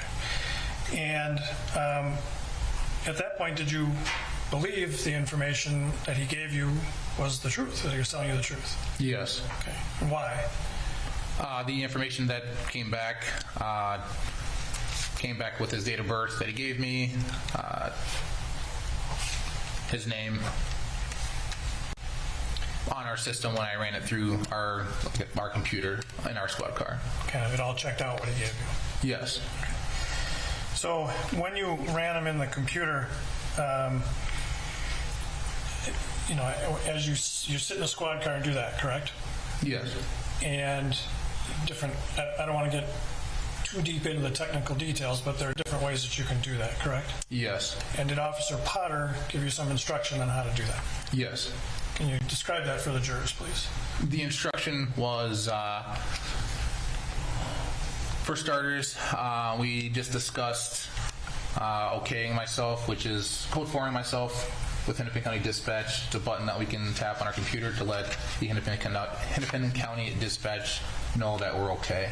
The fact that I did not run his information yet, she just corrected me to say, don't okay yourself until we know who we are actually dealing with. After that, I began running Mr. Wright's information through a state website, which is the MyBCA, which will pull up any Minnesota state ID.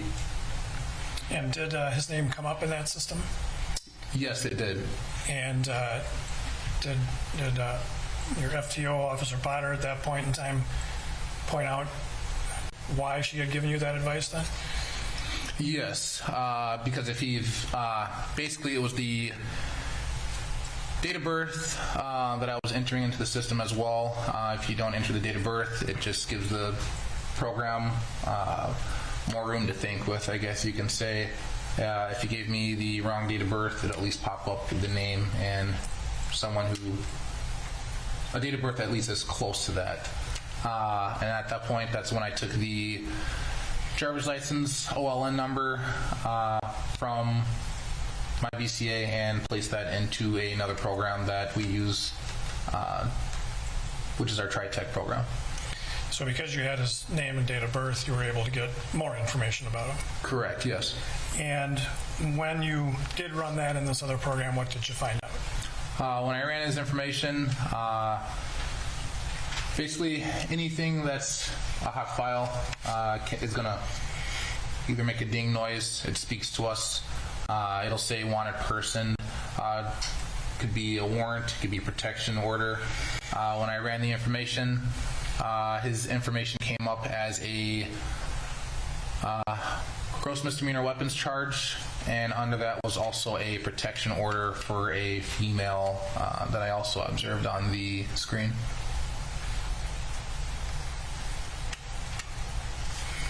And a protection order, as you're sitting there that day, tells you what about him? That basically there is a order for protection. It was a female. I do not recall the exact name on that protection order. Basically, it explains and it tells me that he is, for one, not to have any contacts with this individual who's on the protection order. But it does not tell you why, right? It just tells you there's no contact. Correct, yes. And it explains the rules of no contact. It could be no calling, no texting, no going within a certain amount of feet of their home, place of employment, etc. Okay, Mr. Frank, we need to take a break. Is this an okay time to break? All right, members of the jury, we're going to take a 20-minute break, okay?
There we go.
Get it, flute man. Get it. Oh.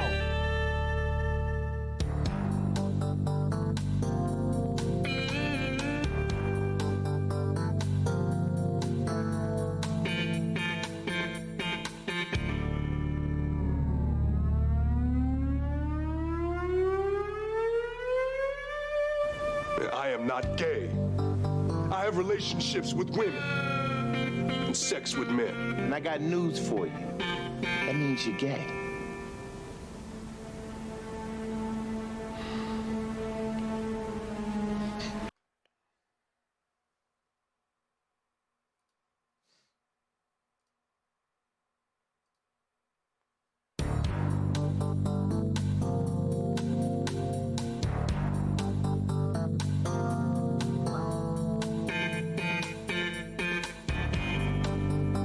Oboe? This seems too high for oboe.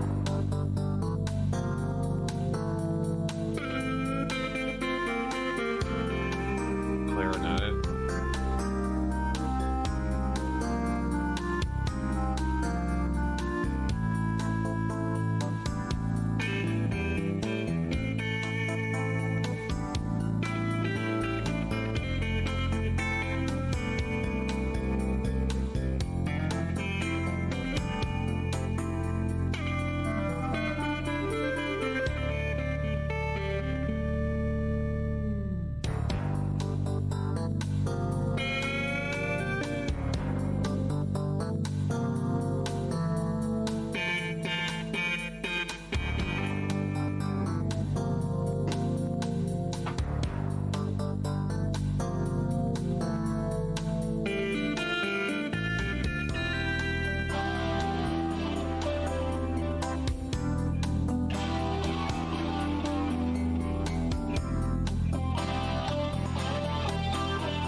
Dude, this car right here, they just found it and it cracked a cold case from 45 years ago.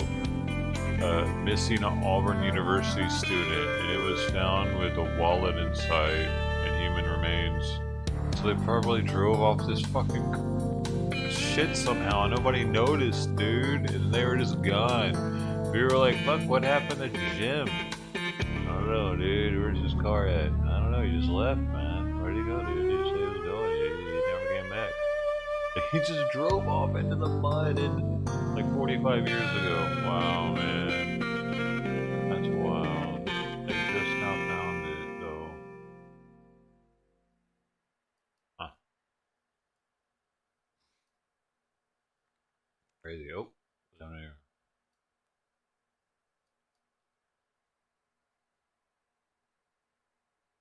Cracker cold one. Do you have any?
Oh, dude, did y'all know that the new wait, where is this?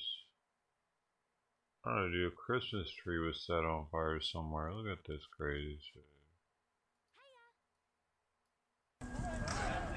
I was arrested for it.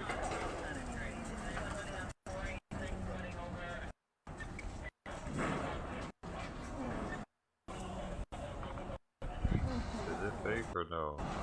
Anybody else hear about it?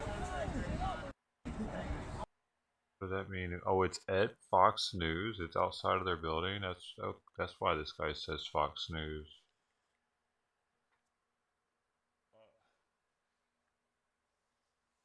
Weird.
Russia is taking pictures of planes getting near their airspace now.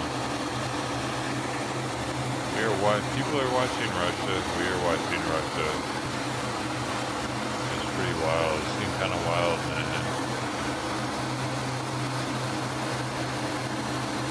That thing's ready to shoot at something and kill it right now, if it has to. Like all those planes are.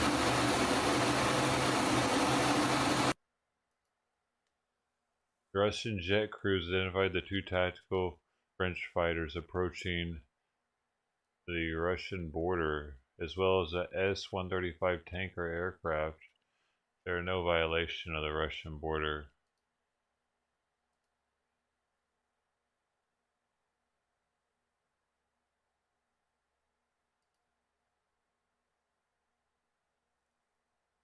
This is Russian media too, so they're probably like, you better stay away from us or we will hurt you. Russia doesn't like hurting people, dude. They're very peaceful, aren't they? They're just waiting for a reason to blow something up, aren't they?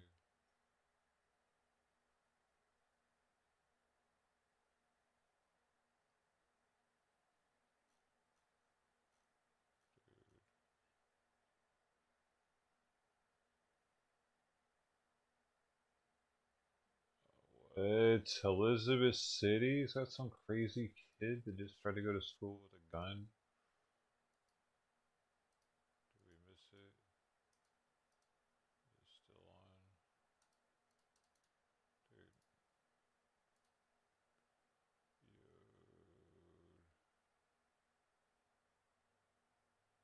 Wednesday morning, 9:20 a.m.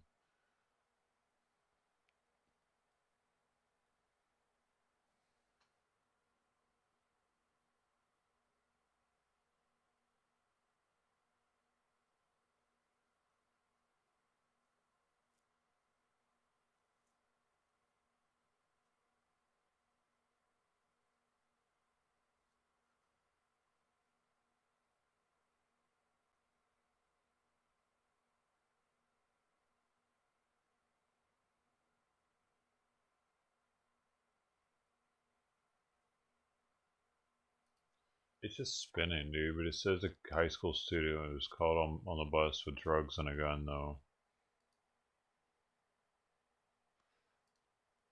I think they just went offline and now I can't look at it. Won't let me see it. It's all I cared about. Whatever, I'm over it.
This is official, man. Show some respect. Stand up. That's good. There you go. All right, please Now you may be seated. Mr. Frank, you may continue. Give yourself a little pat on the back. Thank you, Your Honor. Officer Lucky, I think when we left off, we were just talking about the time that you were in the squad car running the information. Do you recall that? Yes. And at some point, while you were there in the squad car doing that, did another officer arrive? Yes. And who was that? Sergeant Johnson. And had you known Sergeant Johnson before that day?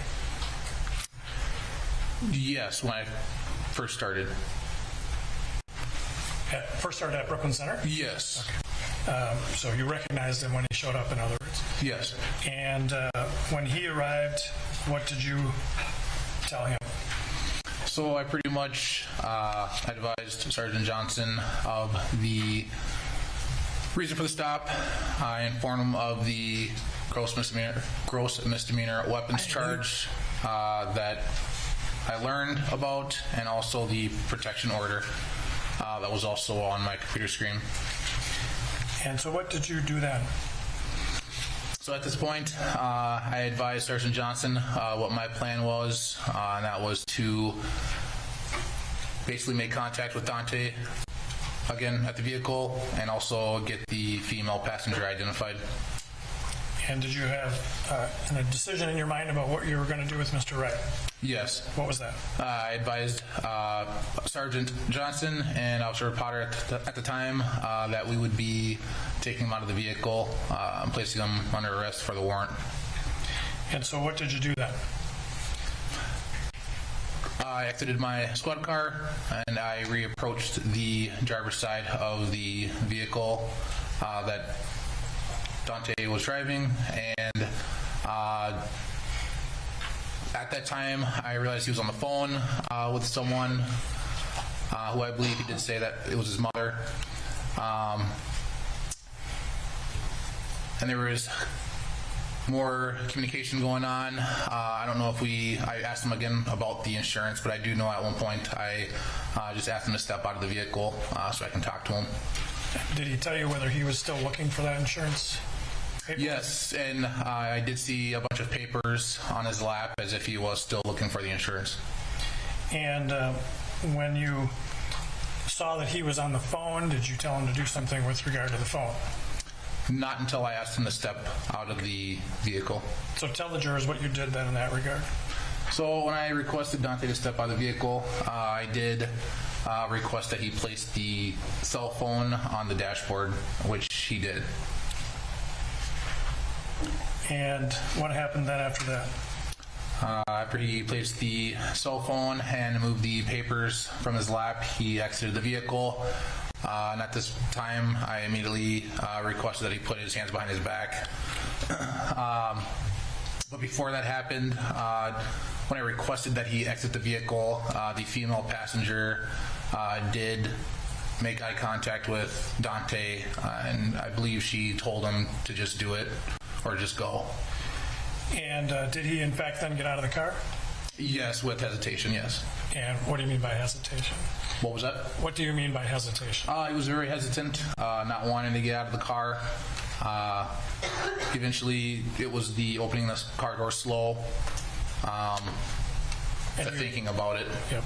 You're assuming he did not want to get out of the car because of the slow speed with which he did that, I assume. Yes, I don't know what was going through his mind at the time, but it was that way, yes. So he did eventually open the door. Did you help open the door? Yes, I did. And where did he go? So immediately the door opens up, he exits the vehicle, and I immediately advise him to turn around. At this time, I grabbed his hands behind his back. Immediately, Sergeant Johnson advised Duante he was under arrest. I immediately said the same thing, and then Officer Potter said the same thing. So it was kind of all simultaneously. We told him that he was under arrest for a warrant. So incidentally, when you told him to put down the phone, what did he do with the phone? I believe he put the phone down on the dashboard. And so then you get him out of the car. Where is he standing? Right between the front door and the back passenger door. Okay. Was the front door open at that point? Yes. And when you asked him to put his hands behind his back, did he do that? Yes, he did do that. Okay. And that area where you were stopped on 63rd, how many lanes of travel are there on 63rd there? 2. So and it would be eastbound and then a lane going westbound. Is there any shoulder or bike path or anything like that? Yes, and there would be a north and south shoulder lane. Okay. But at this point, are you standing on the shoulder or in the street? Do you know what I mean? Both. Yeah. Okay. Because where you're standing with him outside the car, are you in the lane of travel or off the lane of travel? In the lane of travel, with my squad car blocking. Behind you? Behind you. Or behind me, yes, correct. And at that point, did you see where Sergeant Johnson's squad car was? Yes, it would have been behind my squad car. And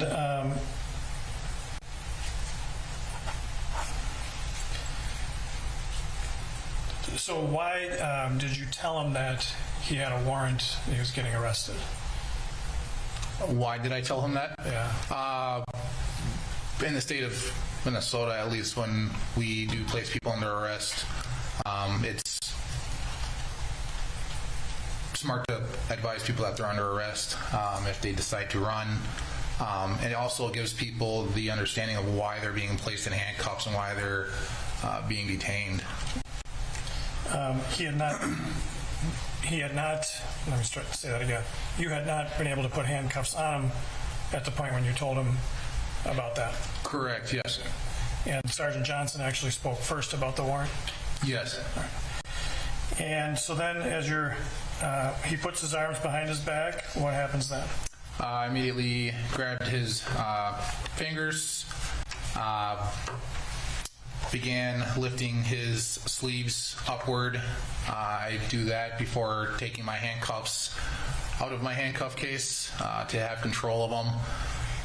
Immediately after I'm able to grab control of his hands behind his back, get his sleeves pushed up with the shirt that was underneath, I was able to get my handcuffs out, and immediately when I placed the left handcuff on his wrist, he jerked his arm back. So at this point in time, where is Officer Potter? She would be at the back of the vehicle, of Duante's vehicle. And Sergeant Johnson, where was he? And he would be on the passenger, front passenger side of the vehicle. Okay. So then when Mr. Wright pulled his arm away, what happened next? So immediately, right when he starts to tense up, I basically just told him, I said, "Don't do it, bro." And at that time, I believe that's when he just looked to the right. I also believe that's when Officer Potter also approached him, attempted to grab his right arm.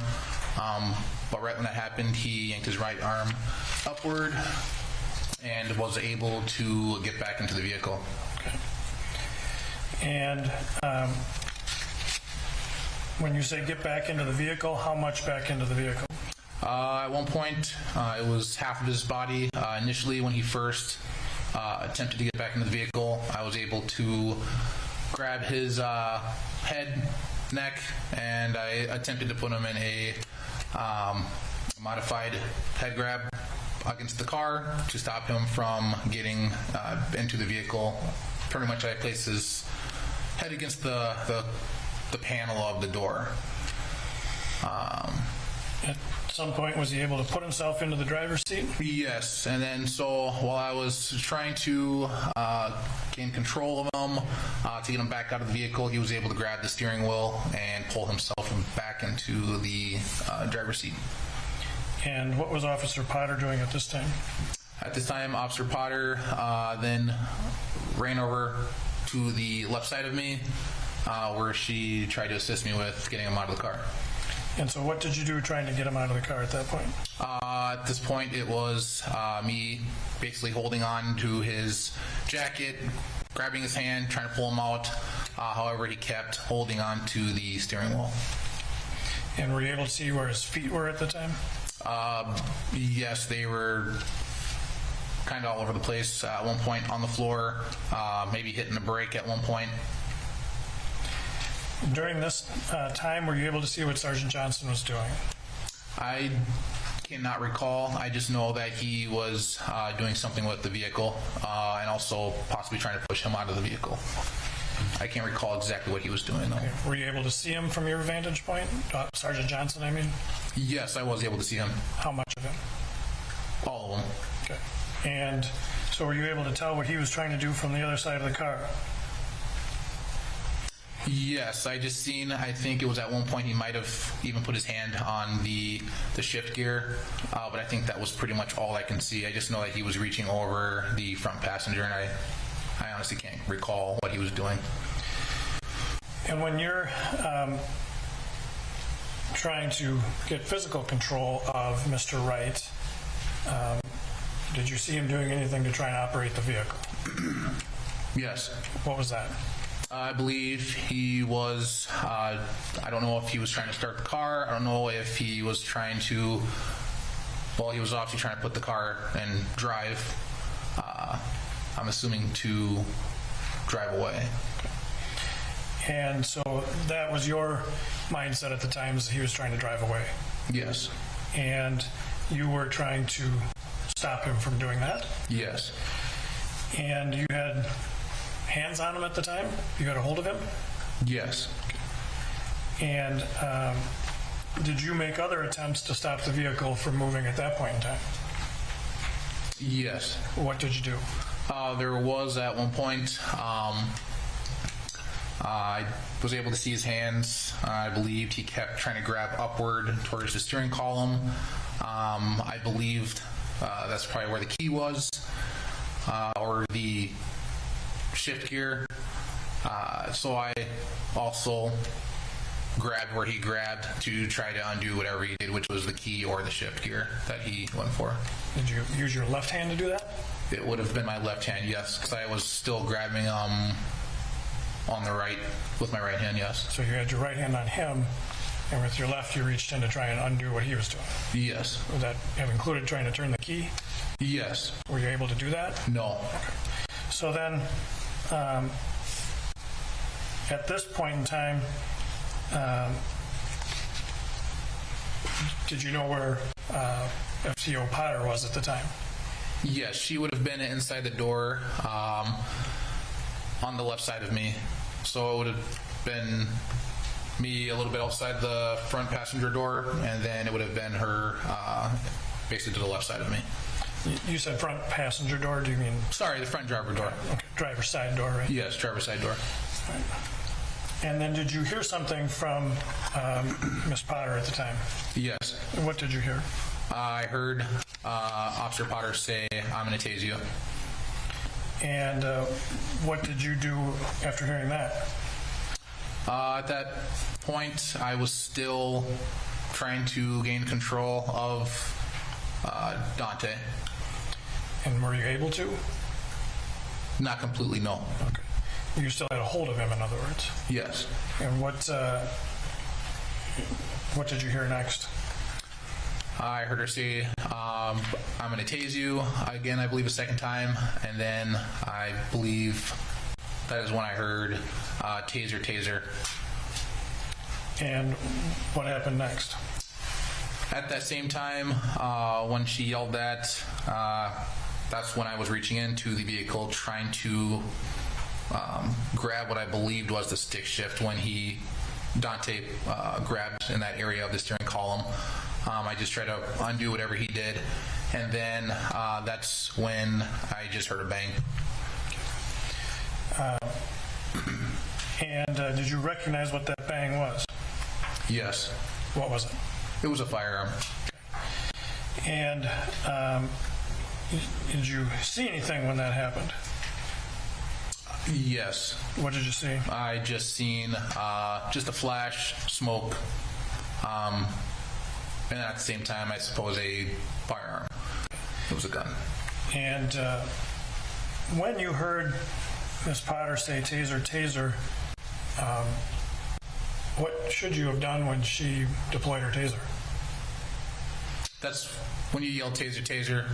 It's to notify officers that are around you to basically back away, so that way you don't get hit with the taser as well. And when you heard this bang and you saw a flash and a firearm, did you know who it was? Whose gun it was, I guess, would be the question. No, I did not at the time. I just knew that it wasn't Duante's because I was able to see his hands. And did you get hit by anything when this bang went off? I believe I did get hit in the face with a projectile, yes. You were using what was your duty weapon at the time? Glock 17, 9mm. And is that Brooklyn Center's standard issue firearm? Yes, or it is a Glock 19. And you've trained before that day on a Glock 17 or 19? What was that? You've trained before with that firearm?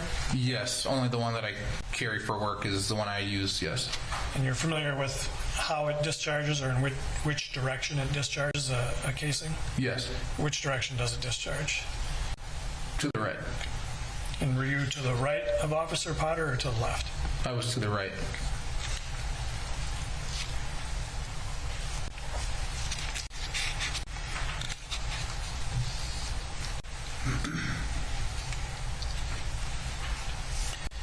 After the shot, did you let go of Mr. Wright? Yes. Why? That's when I realized that she yelled taser, taser. So it was pretty much simultaneously when it happened. When she yelled taser, taser, that's when I went back into the vehicle, realized that she said taser, taser, and right when I pulled back, that's when the round went off. So it was about the same time.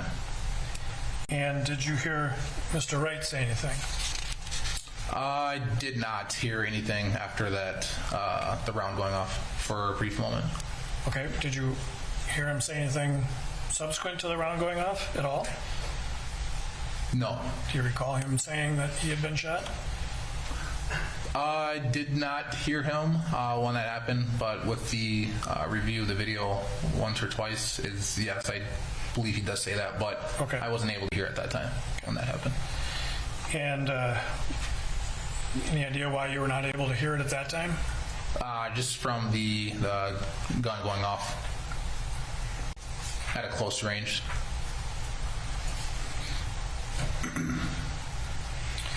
At the moment that you heard the shot go off, did you see where Sergeant Johnson was? No. And after the shot went off, did you back out of the vehicle? Yes. Well, I guess that's kind of a bad way to phrase the question. Were you even in the vehicle at the time?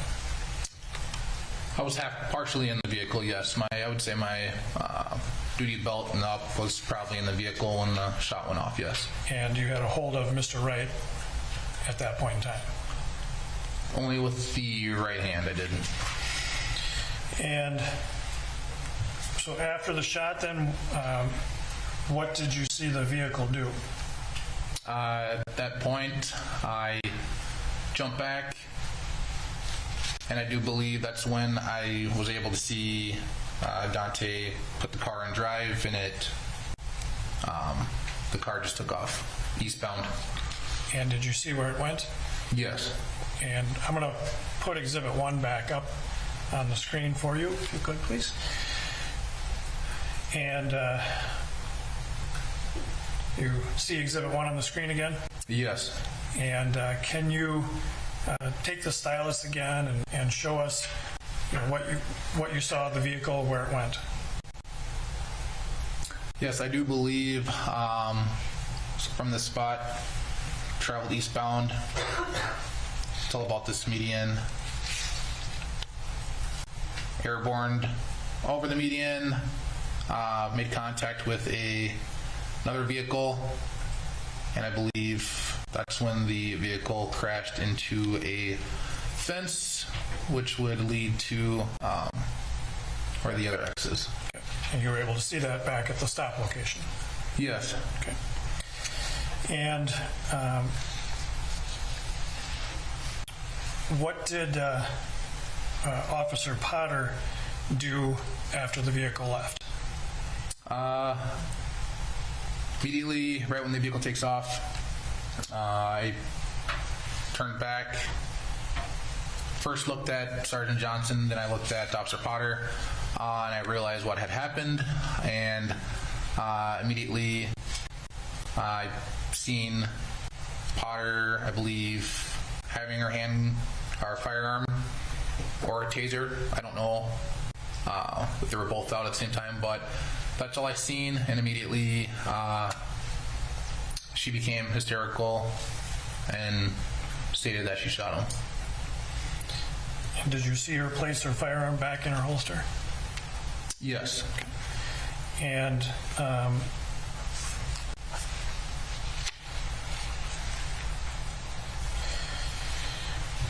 when you were there, so I want to talk like the stop scene where you stopped Mr. Wright's vehicle and the crash scene. So if we call them those two different names, you'll understand what I mean, right? Yes. Yes. And so when you're back at the stop scene, what do you do, immediately after the vehicle drove off towards the crash scene? What do you do? I immediately got on my radio. I notified over the radio 2 officers and dispatched that shots were fired. And did you provide any other information about what had happened in the incident? Over the radio, I do not recall, no. And at some point, did you become aware that other officers had responded to the other scene? Yes. And immediately, oh, sorry. No, that's okay. And so, at that point, did you remain at the stop scene? Yes. Okay. And we'll come back to that in a little bit. And when you were working that day, did your squad car have a dash camera? Yes. And were you also wearing body cameras? Yes. And is that true every day you worked as a Brooklyn Center police officer, that you had a body camera and a dash camera? Yes. And have you had an opportunity to review both the dash camera and your body worn camera video from the incident? Yes. And have you also had an opportunity to review the body worn camera from Officer Potter's body worn camera from the incident? Yes. Before court, did you have a chance to look at pieces of those videos that we intend to show you today in court? Yes. And did you recognize those as being accurate recordings of what happened that day? Yes. Before we start with those, the first dash camera that we have, there's no audio for a period of 30 seconds. Do you know why that is? Yes. Why is that? When you initially activate your lights on your in your squad car, the dash cam and the body cam has a delay of 30 seconds with audio because it records everything that is happening 30 seconds before you, to the time you hit the record button, either by initiating your traffic lights,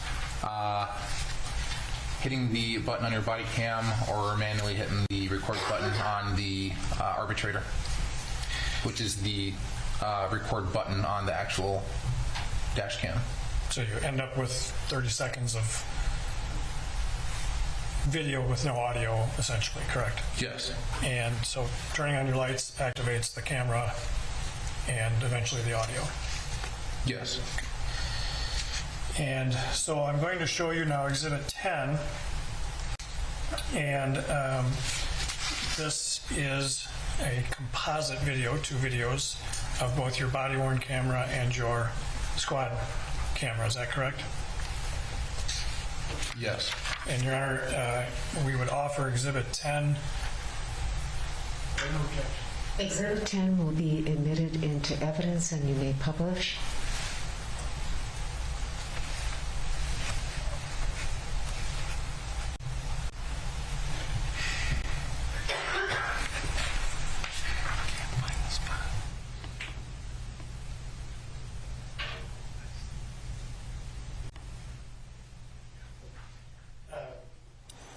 And earlier you testified about what some of what was going on here, and so I just want to kind of ask you a few questions about that. This is following the vehicle and the stop, correct? Yes. All right.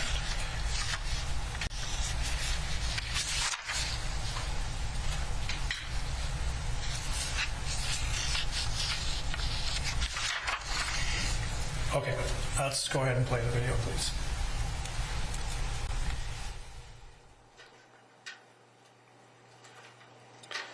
While we have no audio, this in the bottom right corner is your dash camera, correct? Yes. And the upper left corner is your body-worn camera, correct? Yes. Can you just show the jurors generally where you were wearing that on body-worn camera? On that day, my body cam was placed in the middle of my chest.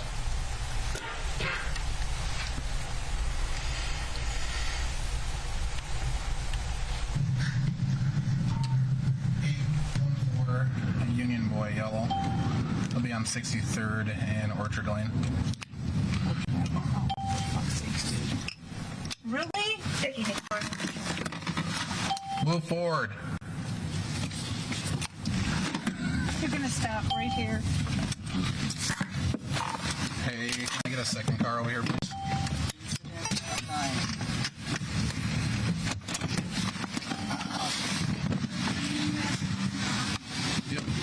I'm going to pause it there really quickly, to just have a couple of quick questions. There was a female voice there we heard saying, "Really?" Do you recall that? Yes. And can you tell us whose voice that is? Officer Potter. Okay.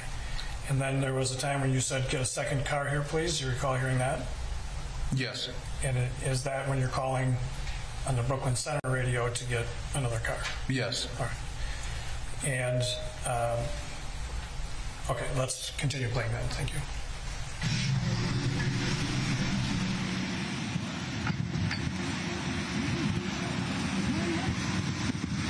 Hey, what's going on, man? You got a driver's license and proof of insurance for me at all?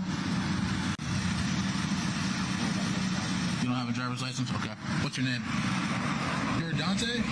Okay, gotcha. Well, there's a couple things reason why I stopped you.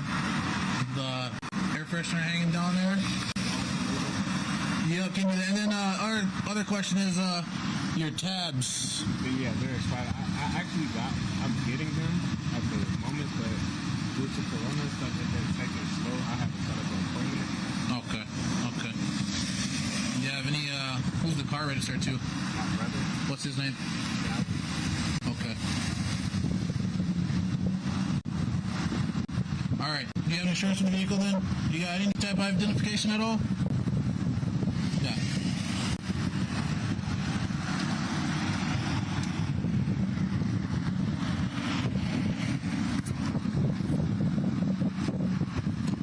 Yeah, just keep looking for the insurance, and then I'm gonna write your name and date of birth down, all right? So, what's your first name? How do you spell it? D-A-U-N-T? Okay. T-E? Okay. What's your middle name? R-I-U-S? Okay. What's your last name? Okay. And what's your date of birth? Okay. Sounds good. Alright, just keep looking for that. Oh, you don't have a driver's license, you said, so... So my brother would have to where do you stay at? Okay. Okay, I got you, man. What's the address for you, you said? 2814 North Wayne Drive. What's the phone number for you? Okay. 3360. Okay. Alright. So I'm assuming there's just no insurance in there then, or? That looks like it. So this is definitely not it. That expired in 2017. So, does your brother have a valid driver's license? Okay. Dallas, okay. say that again? The insurance there? You said, so it should be registered now, right? Okay. So this name insured is Taylor R. Pagel. So, Corvette and Buick.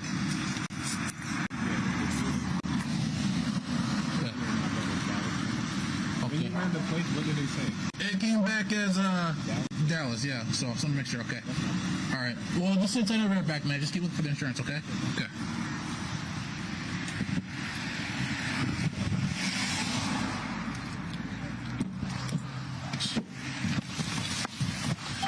I wanted to say he was lying, but I think he's honestly telling the truth, so. Here's this flat with the blue matrix. 058 Union Victor. Adam was heading on the frontage road toward Duante. Minneapolis. So.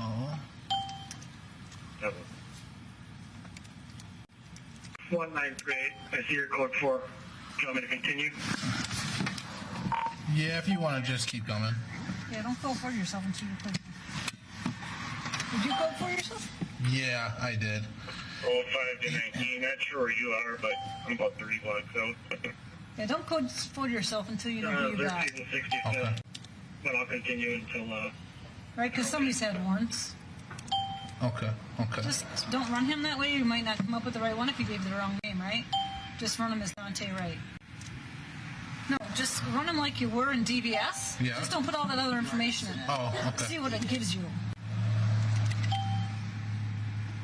He said his brother is Dallas.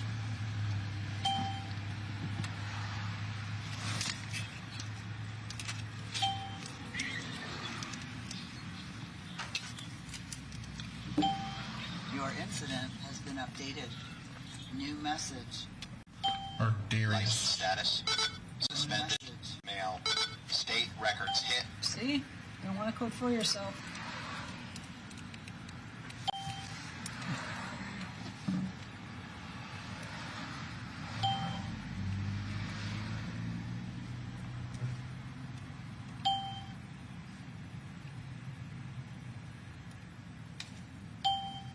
Sorry, that's the car. Curious. Keep going. It's got a gross. Duante Wright. Weapons violation. And it smells like marijuana in the car, so second one we got. 3238 Central Prison.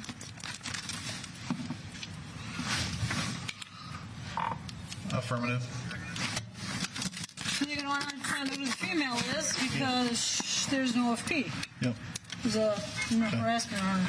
He's got a gross misdemeanor warrant, and there's an OFP for a female, so I need to ID her. There's also residue, like weed on the middle console, so probably search the car. Apparently the car is his brother's. You want to tell him what the warrant's for?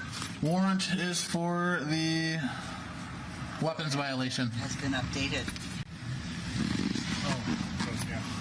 So. Duante Wright.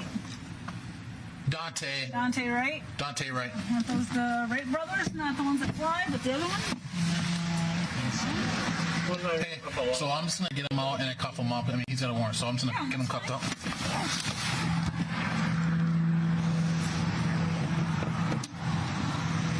Okay.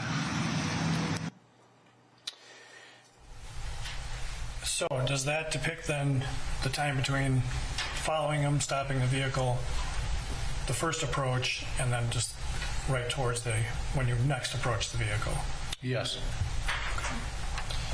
And the officer that appears off to the right outside the car, who is that? Sergeant Johnson. And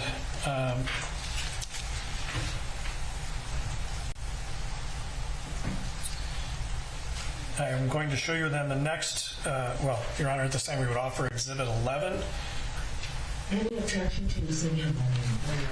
Exhibit 11 will be admitted into evidence and you may publish counsel. This is something that you were also able to watch before court, so you recognize this as an accurate depiction of what happened. Yes. And so 11, this exhibit includes the video of the second approach through the shooting, correct? Yes. Okay. Now let's play Exhibit 11.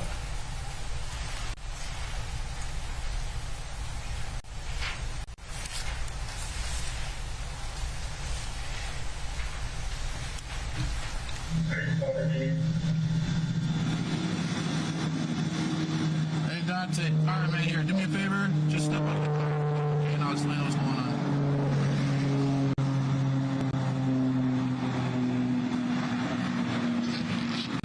You can just put your phone on the dashboard there, okay? And then the paper. I'll explain all that in a second, okay? Just turn around, put your hands on your back.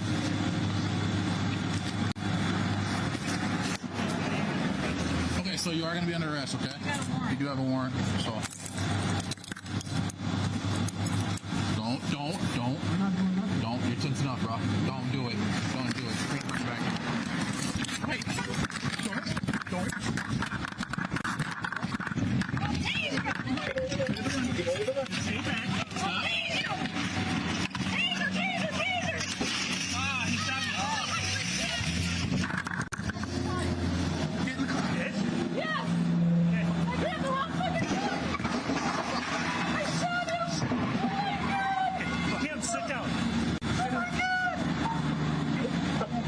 Access 63rd and Captain Drive, flight from 38 stop, start north on the red.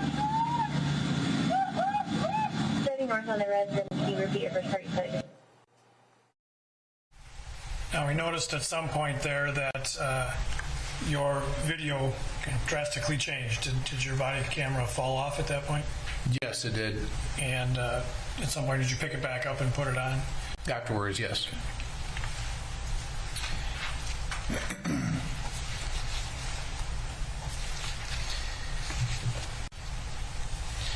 I'm next going to show you Exhibit 13. Do you recognize that as the body-worn camera video from Officer Potter at the time that depicts the encounter there from her body camera? Yes. You'd offer Exhibit 13? No objection. Exhibit 13 will be admitted into evidence and you may publish.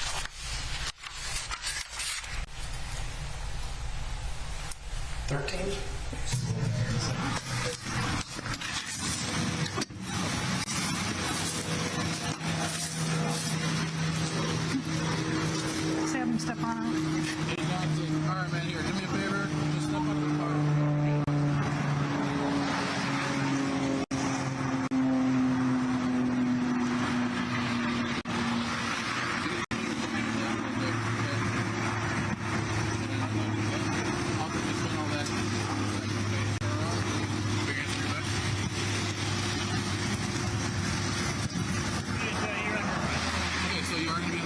You got a warrant. You have a warrant.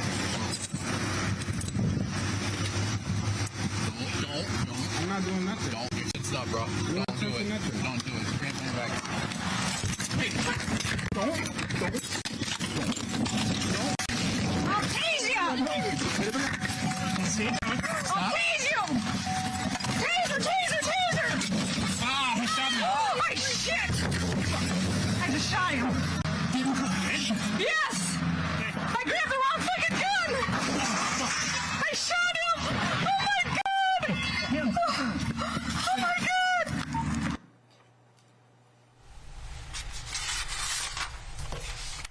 Then Officer Lucky, in trying to provide as best a perspective of this whole incident that we can through these, we're also able to view a composite video like this of your squad car and Officer Potter's body-worn camera during that time period. Does that sound familiar? Yes. All right. Your Honor, we would offer Exhibit 12. Any objection to Exhibit 12? Okay, Exhibit 12 will be admitted, and you may publish that exhibit.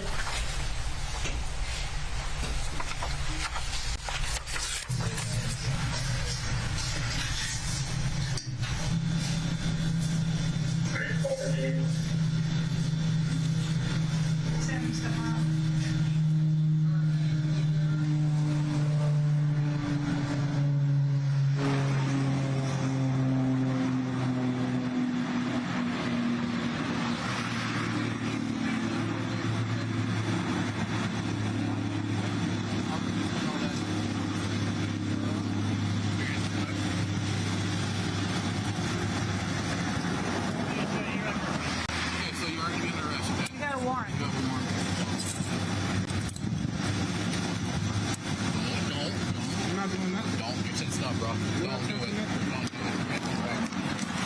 Hey, don't. I'll tease you! I'll tease you! Taser! Ah, he shot me. Oh, my shit! I just shot him. Yes! I grabbed the wrong fucking gun! I shot him! Oh my god! Oh my god!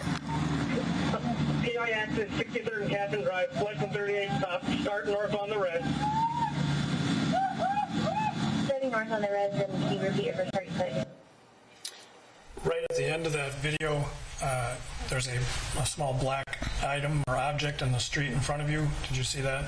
Yes. Do you know what that was? Yes. What was that? My body camera. Okay, and did you at that point go pick it up? Yes.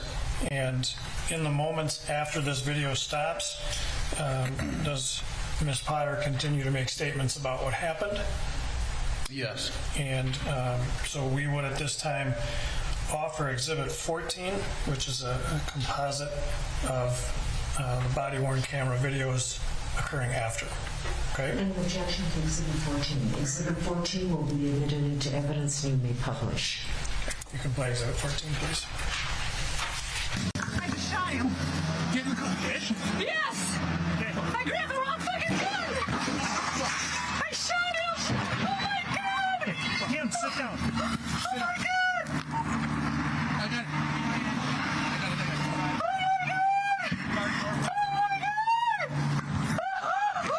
Starting north on the red.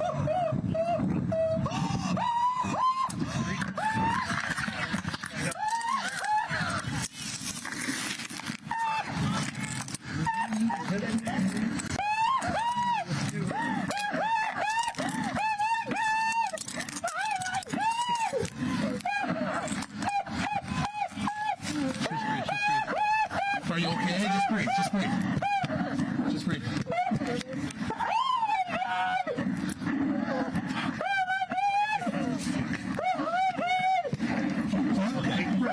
Just breathe.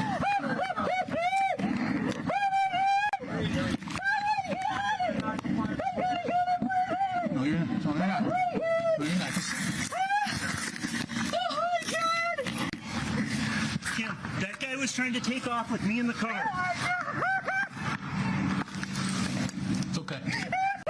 Just breathe.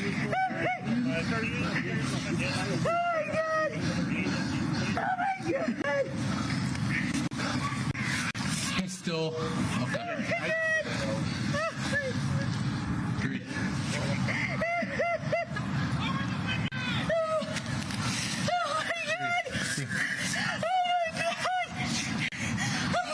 Kim, take a breath, okay?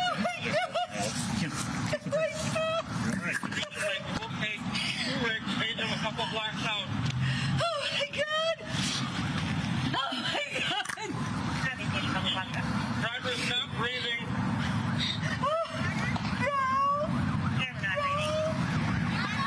No, it's not. No, just go. Just go.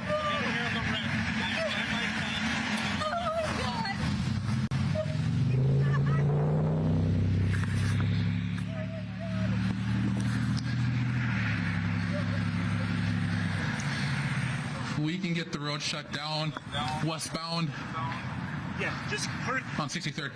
my squad, not yours. Officer Lucky, during that video, there's a point when Ms. Potter is on the ground and she says something about prison and you said, no, you're not. Do you recall what she had said about prison? I do not recall exactly what she said about prison. Okay. Did you hear it on the video today? Yes. What did she say? She said, I'm going to prison. And then you said, no, you're not, right? Yes. Okay. So you had heard her at the time? Yes. And at the end of that video there, there's some talk about blocking traffic and moving a squad car. Can you explain, just for the jury, basically what you did then to help secure that stop scene?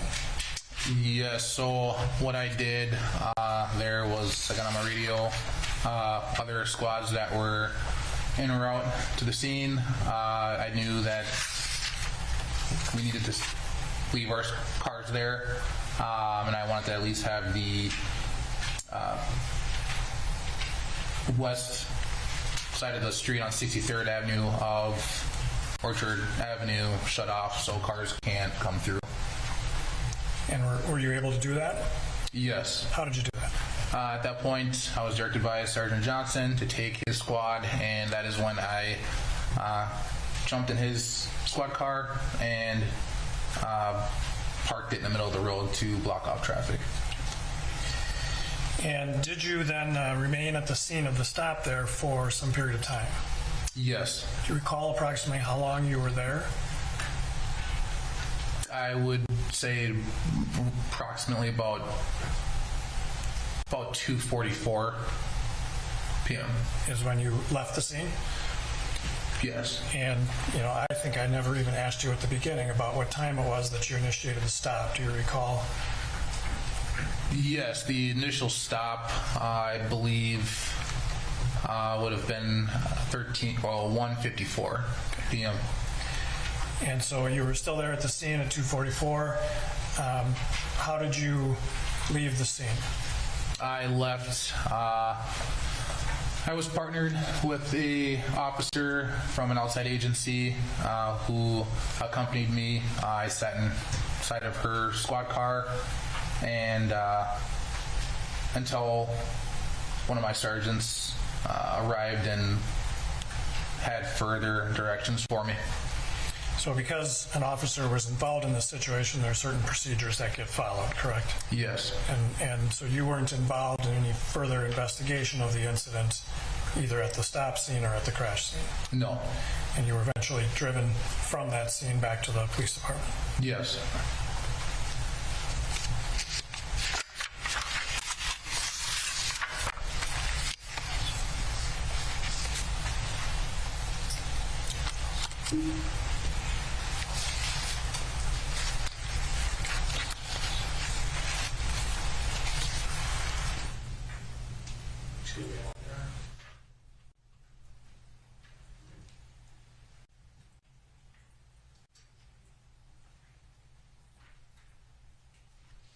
Thank you, Officer Lucky. I have no further questions at this time. All right. Okay, counsel, you may cross.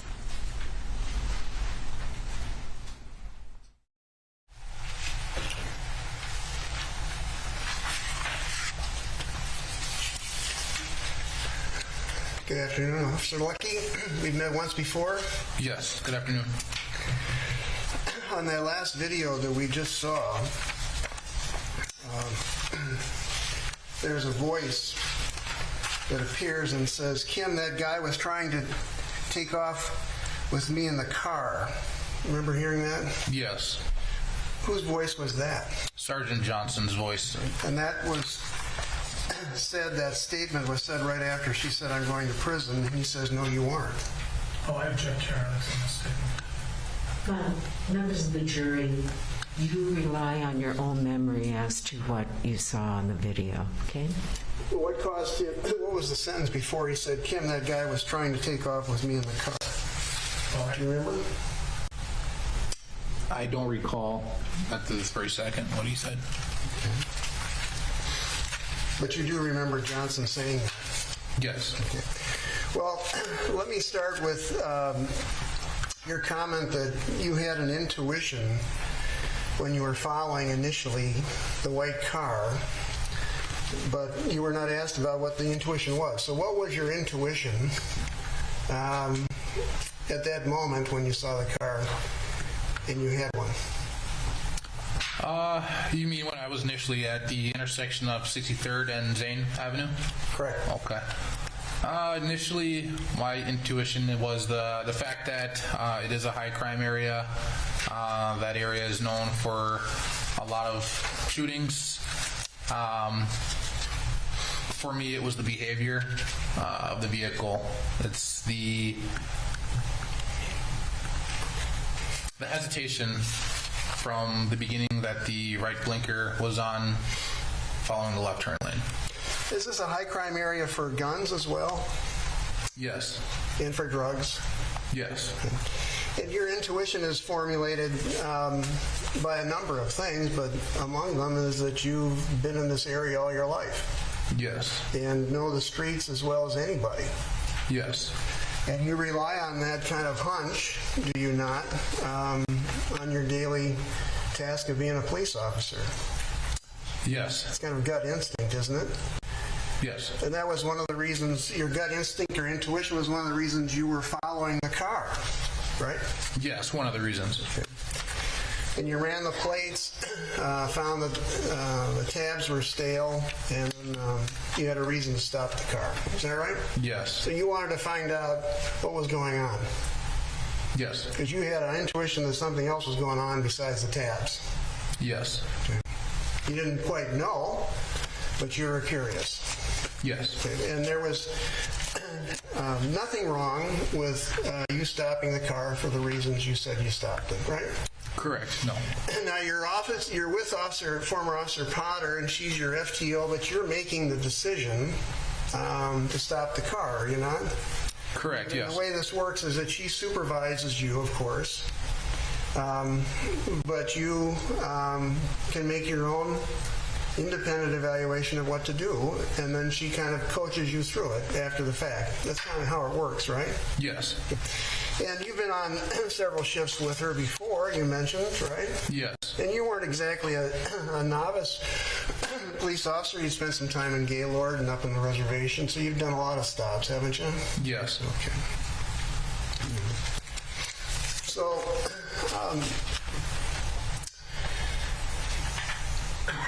the minute you walk up to the car, you want to find out who this person is, right?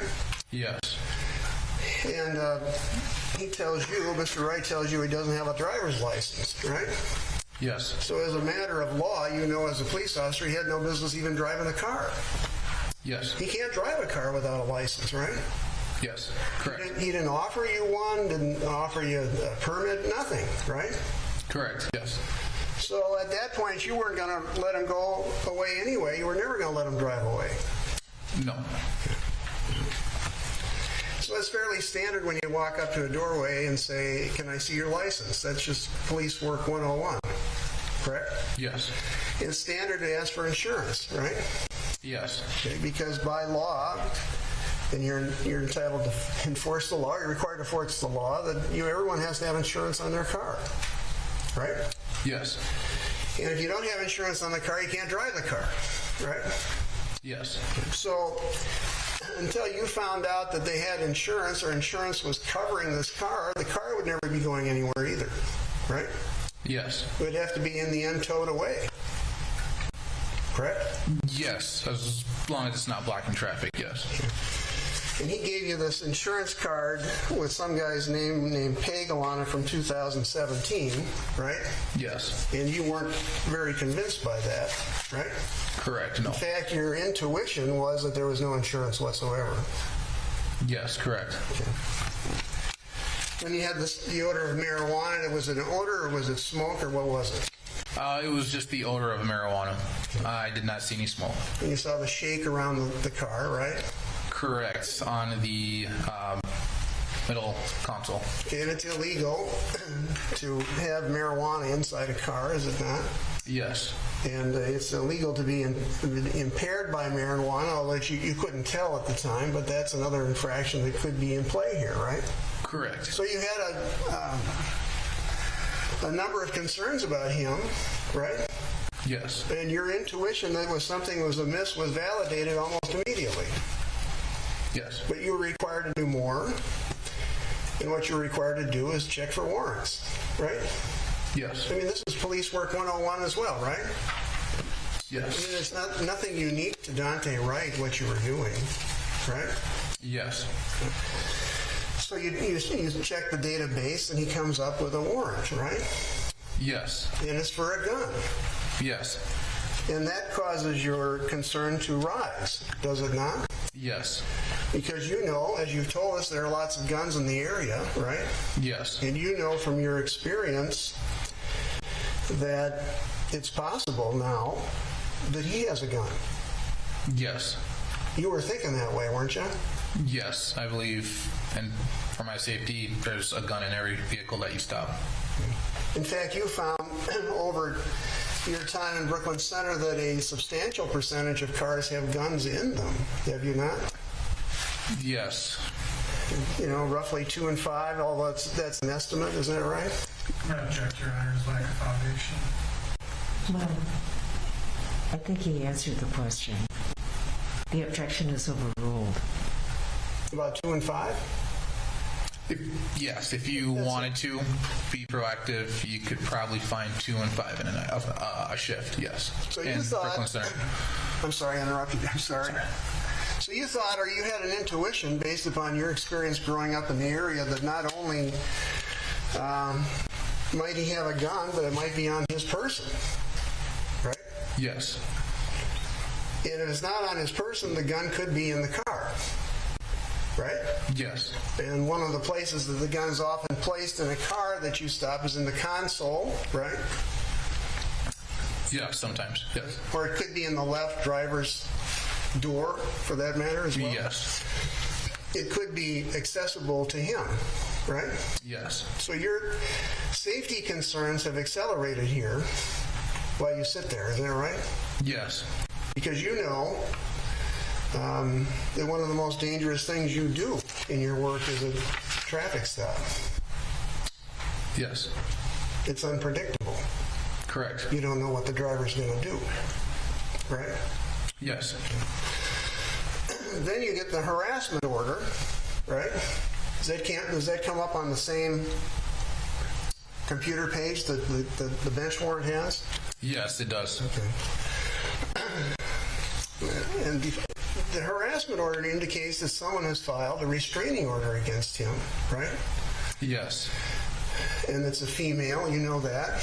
Yes. We're not going to mention any names here, but to get a harassment order, you know that they went to court. Whoever got it went to court, convinced the court or a judge to issue it, right? Yes. Okay. And you know from your time as a police officer that you got to find out who that person is, obviously, right? Yes.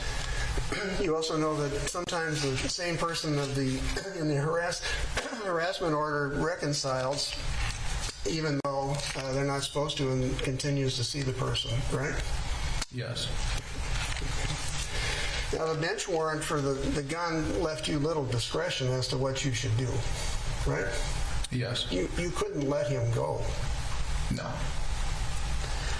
The court has ordered you to arrest him, right? Correct, yes. Particularly for a gun charge. Yes. Okay.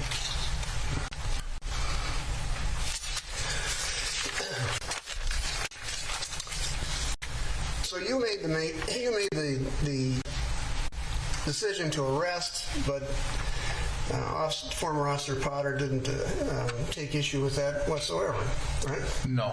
And Sergeant Johnson was there by then, right?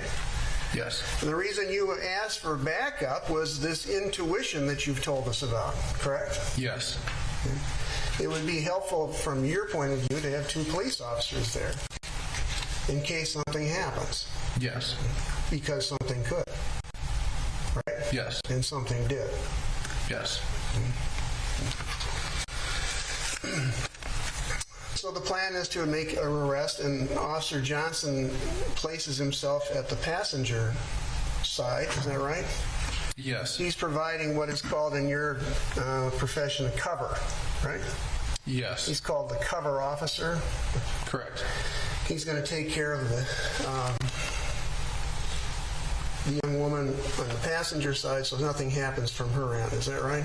Yes. Standard operating procedure. And you're pleased that he's there, right? Yes.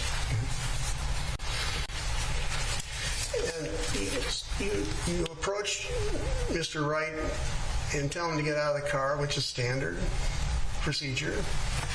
Yes. Okay.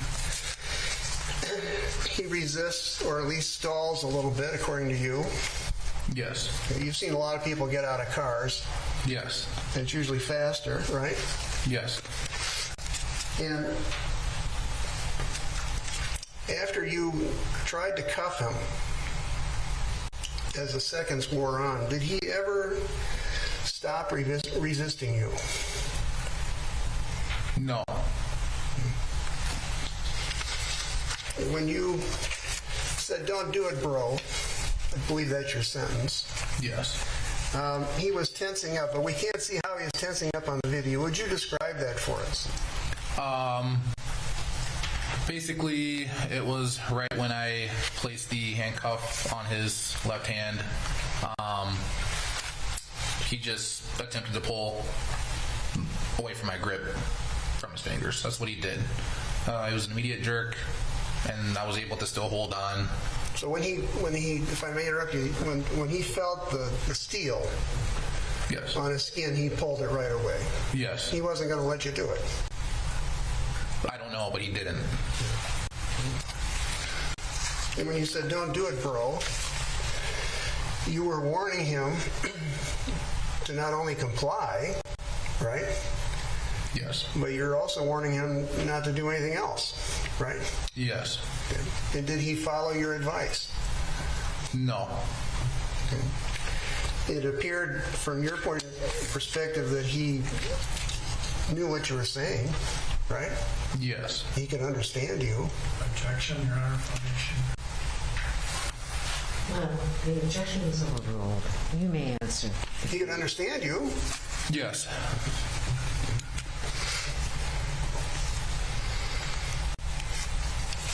Now his car is not moving.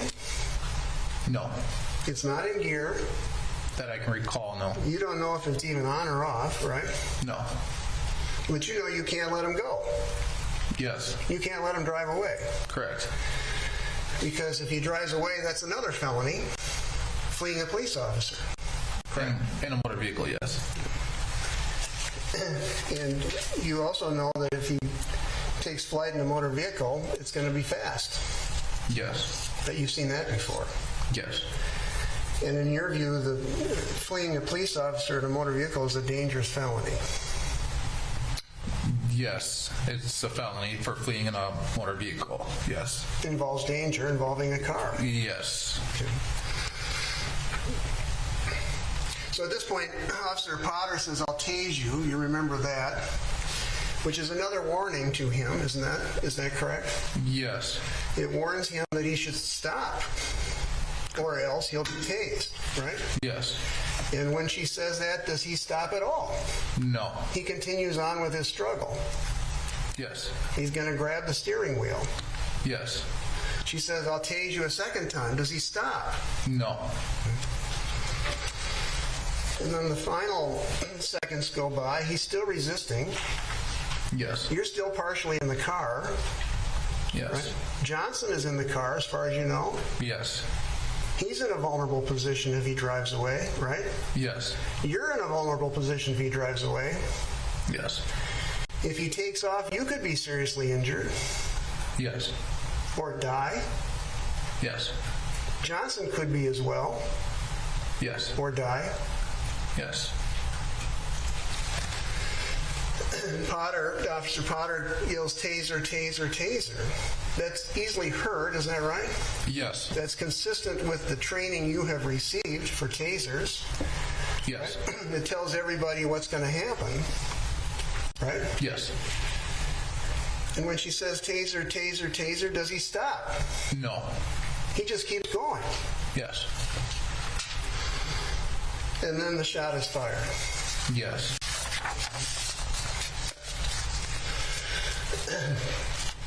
You know, given your taser training, would you have used a taser if you could have?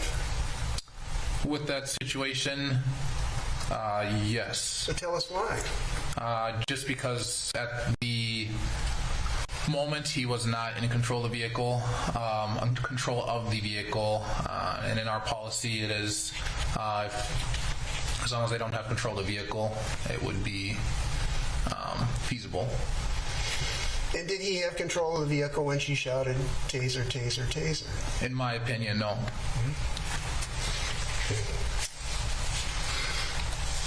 Then what happens is the shot is fired and you back up. Is that right? Yes. And that's standard protocol too, is it not? Yes. Because if you're touching the person who's being tased, you could be subject to a charge as well. Possibly, if you have contact with the darts and the wires on the taser.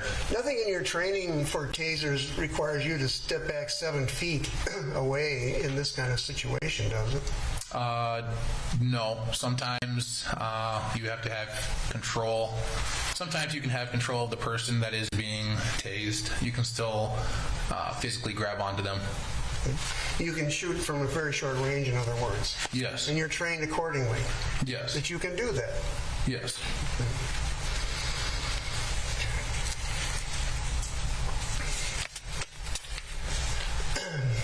So what you were trying to do is stop him. Yes. From fleeing. Yes. And arrest him, right? Yes. Okay. And there was a... And you knew if you drove away, you'd go pretty fast, or that was your intuition, right? Yes. And in fact, what happens here is that the taser said the shot is fired, and he leaves quickly. Isn't that right? Yes. It looks to us on the video, I want you to tell me if my observation's right, is he puts the pedal to the metal, and he's gone. Yes. Which is a dangerous act, too. Driving a car that fast. Yes. In fact, within moments, he's in another accident, right? Yes. Within seconds, really. Yes.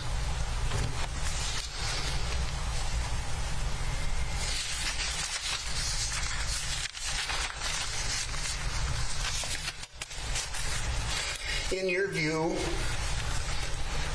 before the taser was said and the shot was fired, did Duante Wright have control of that car? Objection has to answer.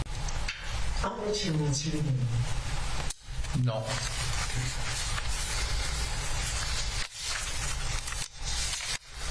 Okay, just a moment. Yes.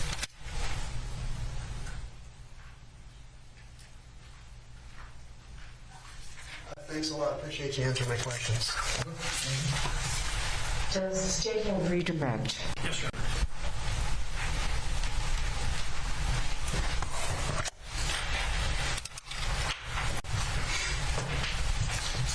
Thank you, Your Honor. Officer Lucky, Mr. Eng did a nice job of leading you through a whole series of questions. His questions much longer than your answers. And I think towards the end, your last answers were that Mr. Wright really put the pedal to the metal after that, right? He stepped on the gas pedal pretty hard. So the whole point of using a taser is neuromuscular incapacitation, right? Yes. You're familiar with that from your training? Yes. And when somebody gets tased and they're subject to neuromuscular incapacitation, they don't have control over necessarily over their muscles and their body control. Yes. And that's why you don't tase people who are in a position to operate a vehicle, right? Yes. Because if you tase somebody and neuromuscularly incapacitate them, the vehicle becomes an unguided hazard. Yes. And here in this case, you're not really blaming Duante Wright for crashing his car when he had been even more than hit with a taser, had a Glock hollow point bullet put through his chest. Correct, no. This is not reading. Yes, the objection is sustained, counsel. Please. This is your witness. Okay. Mr. Eng asked you, in fact, he really put the pedal to the metal, right? Yes. And you said yes to that. You really think that you knew he put the pedal to the metal? No. What I believed what he meant by that when he asked me that was basically he stepped on the gas pedal. I mean, even watching that video, if you turn the volume up, you can hear the engine going. Well, he had been just shot, correct? Correct, yes. All right. And so the crash that happens, Mr. Eng asked you to agree was, showing his bad driving conduct. Did you know his physical condition when he was in that car crash a couple blocks away? No. Okay. So your answers, were they based on the suppositions that Mr. Eng was feeding to you, or what you actually knew about it? The form of the question. All right. Okay. Counsel, do you want to rephrase the question and ask something specific? Sure. Did you know Mr. Wright's medical condition at any point after the vehicle drove away from where Officer Potter shot him in the chest? No.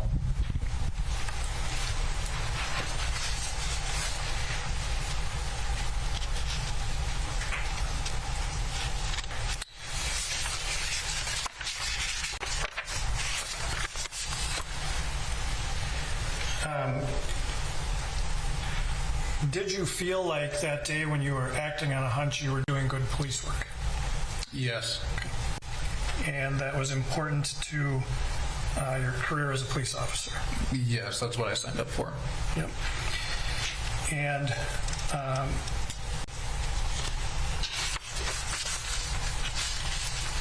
you did not ever see, well, I guess I have to be careful. Did you ever see a gun in Mr. Wright's car? No. Did you ever see him make a move that you believed was him reaching for a gun? No. During your entire interaction with him, the second time, the time period during which he was shot, you were able to see his hands and where they were you not? Yes.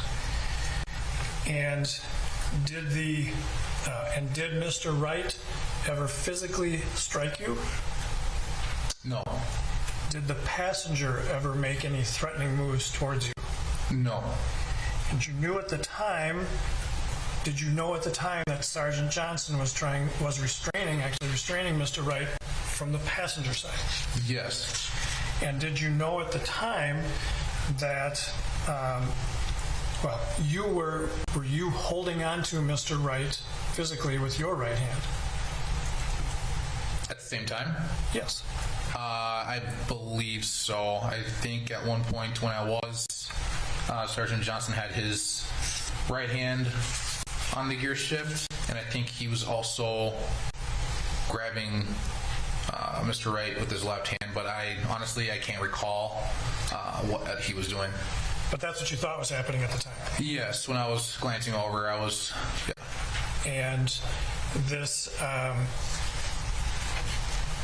And at this moment, you were making efforts to shut the car off yourself. At one point, yes. Because you thought did you think Mr. Wright was trying to put the car in gear and drive away?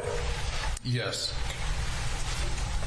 And so the decision you made at that time was to stay hands-on with him and try to stop him from driving the car that way.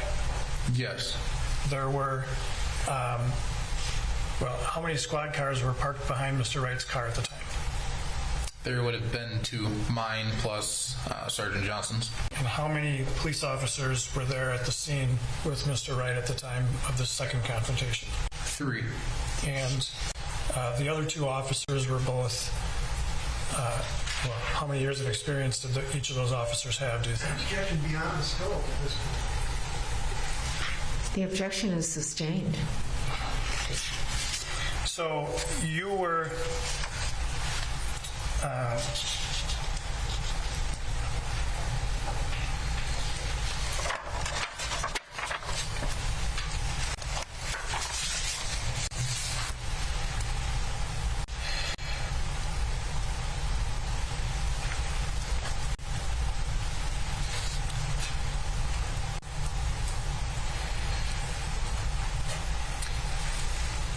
Mr. Eng asked you if you had to arrest him because of the warrant.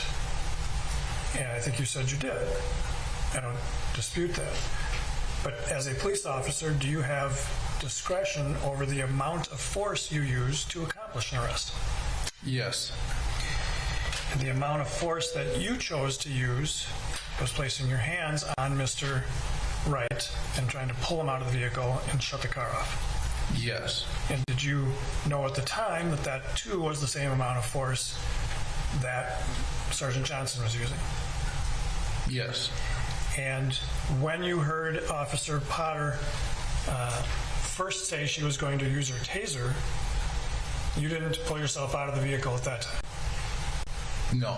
In fact, you did not.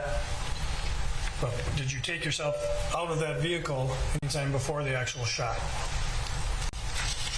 At one point I did, yes, and I do believe I went back into the vehicle. Okay.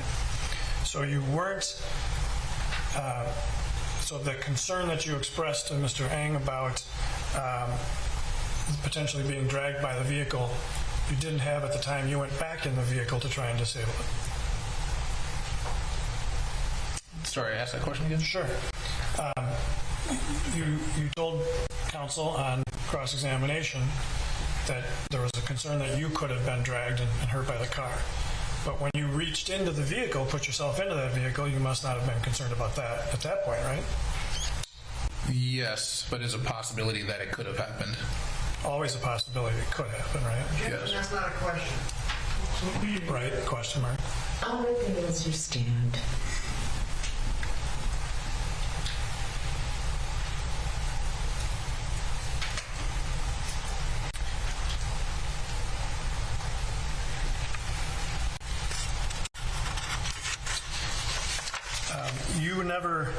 Did you ever see Mr. Wright turn on the ignition to the vehicle? No. Did you ever see him, and through any of your interaction with him, see him turn off the vehicle? No.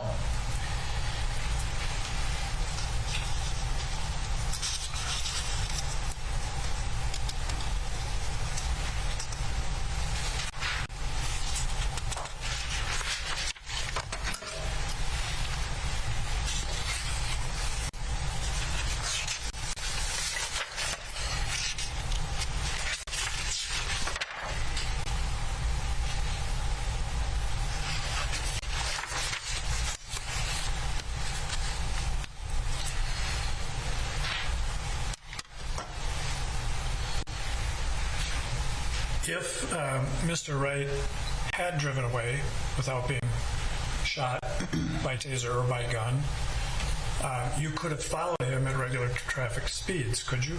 Could you have? Yes.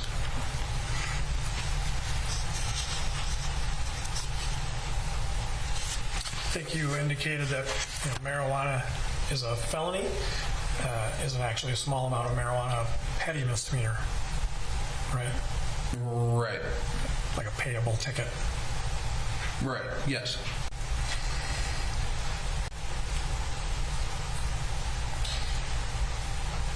So you had told counsel that this high crime area, I think you estimated 2 out of 5 cars have a gun in it? Not an exact number, but just my experience working with guys on the street, it's, yes. Okay. The only gun you saw that day was the one that Officer Potter drew and shot Mr. Wright. Objection, meeting. The objection is sustained. Did you see any other gun than the one that Officer Potter used to shoot Mr. Wright? Same objection. This is beyond the scope. The objection is overruled. You may answer. No. I have nothing further, Your Honor. Is there any cross? No. Okay. Thank you. You may step down, officer.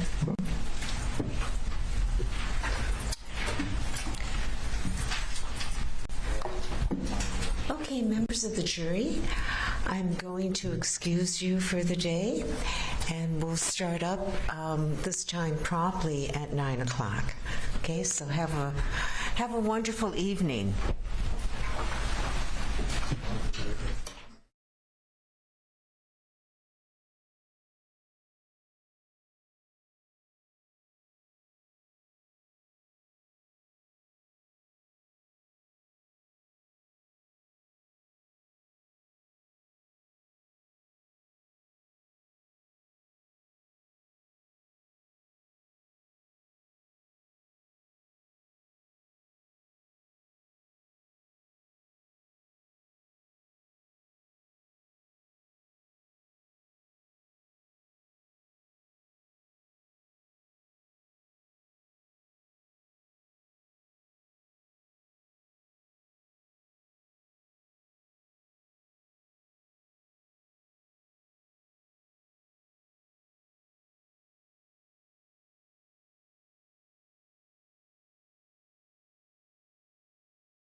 sudden death of a former NFL player, Glenn Foster Jr. The Chicago native died at a medical facility in Alabama on Monday. He was arrested Saturday after a police chase. Officers says he was driving 90 miles an hour in a 45 miles in an hour zone, and they had to use a spike strip to get him to stop. Foster went to high school at Mount Carmel before playing football at the University of Illinois and later with the New Orleans Saints.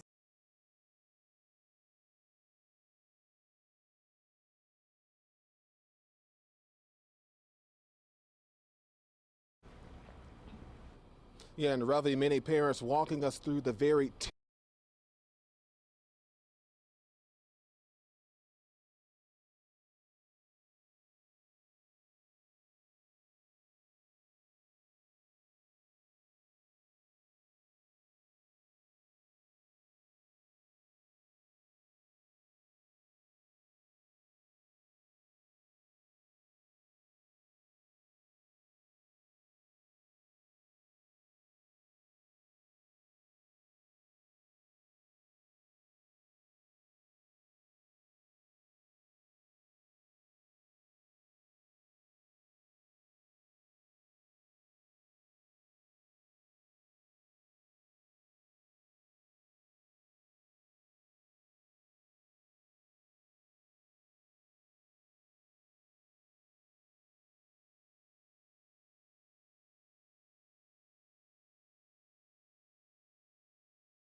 Because out the head with a basketball elbowed her.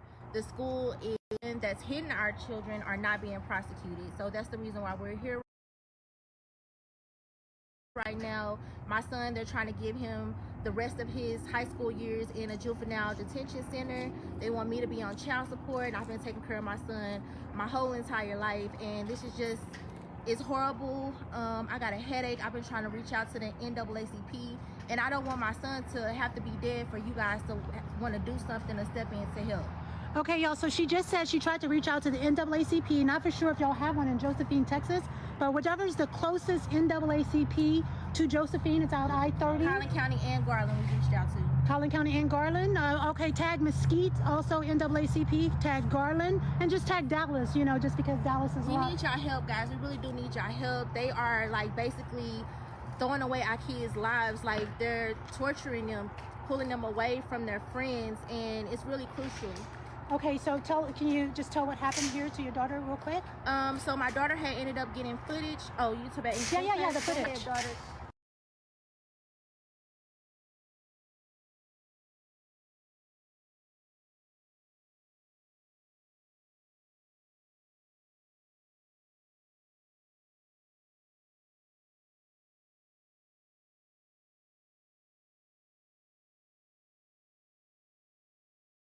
Group, so just hang on for me 1 second. I'm gonna turn the sound off, but... Okay, let's see. So you were in trouble for filming? Yes, I was in trouble for filming. You can see who the aggressor is?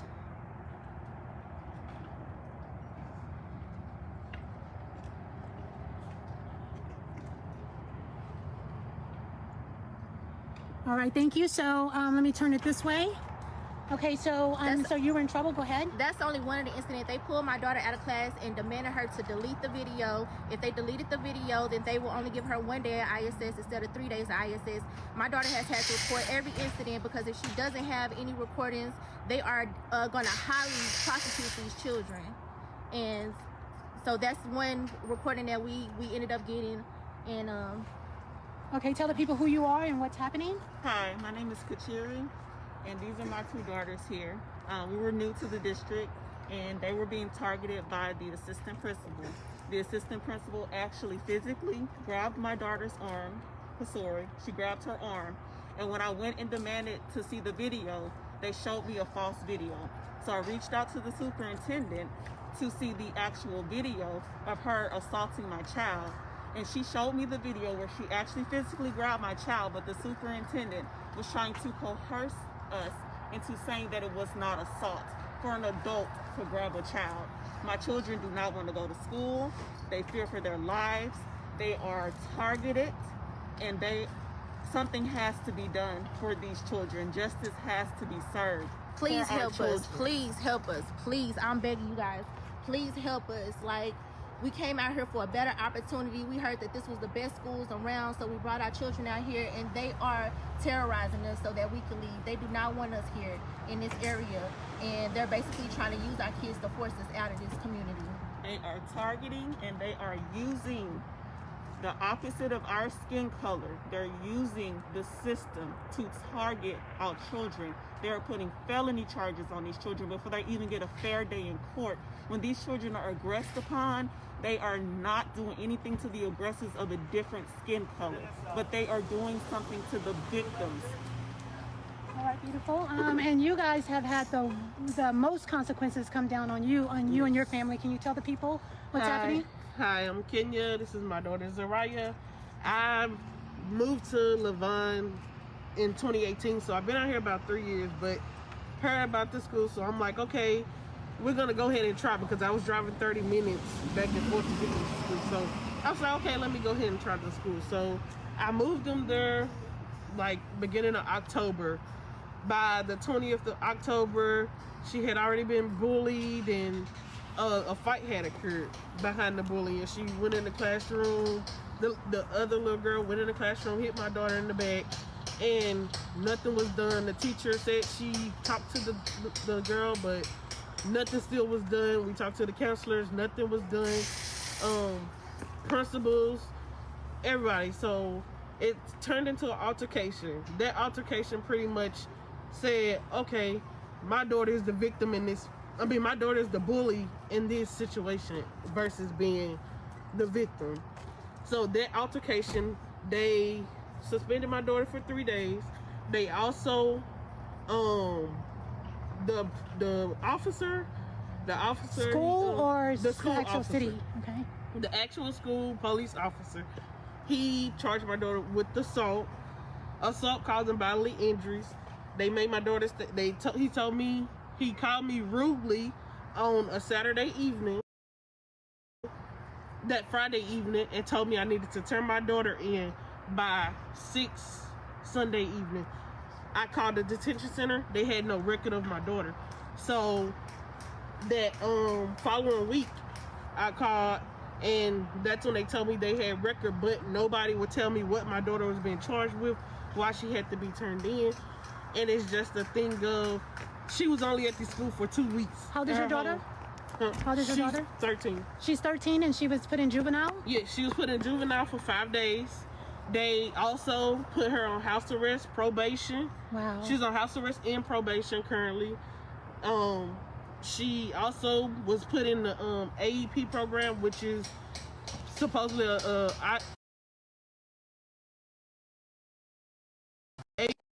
for that extensive time. Everybody else got 3 to 5 days, but she got 90 for some reason. And of course, everyone else is the opposite color. And it's stressful. I reach out to all the people that I can reach out to. I have reached out to NAACP. I haven't heard anything back. You haven't heard anything from the NAACP? No, I did. From Garland and... Well, they told me I had to reach out to Collin County. Collin County, so okay. I did reach out to Collin County online. I did their contact form that they told me I had to do. I did that, and... All right, y'all hear that? So they haven't heard anything from the NAACP. So I don't know, outside of the NAACP, if anyone else. We need a civil rights attorney. We need a good civil rights attorney. We have not been able to get a civil rights attorney that will handle our case. We need a good civil rights attorney. If you guys know anyone, please recommend them to us, please. And so you guys met with the superintendent. Can y'all tell us what happened? She basically just took our information. She said she investigated, but we've already filed grievances with another superintendent. Prior to that, nobody has done anything. So this is where we're at now. Well, and your son also. We have trial in January for my son. I had to hire an attorney. They had already had a court-appointed attorney ready. They had gave away my rights and gave him a guardian ad litem so that I couldn't have, any parental questioning. It's very disturbing and it's frustrating. It's frustrating. Pretty much the same as her situation. It's kind of the same thing as her situation as far as legal standpoint. They didn't tell me nothing about when her hearing was going to be as far as the detention center. Nothing about a hearing. Then we did get a hearing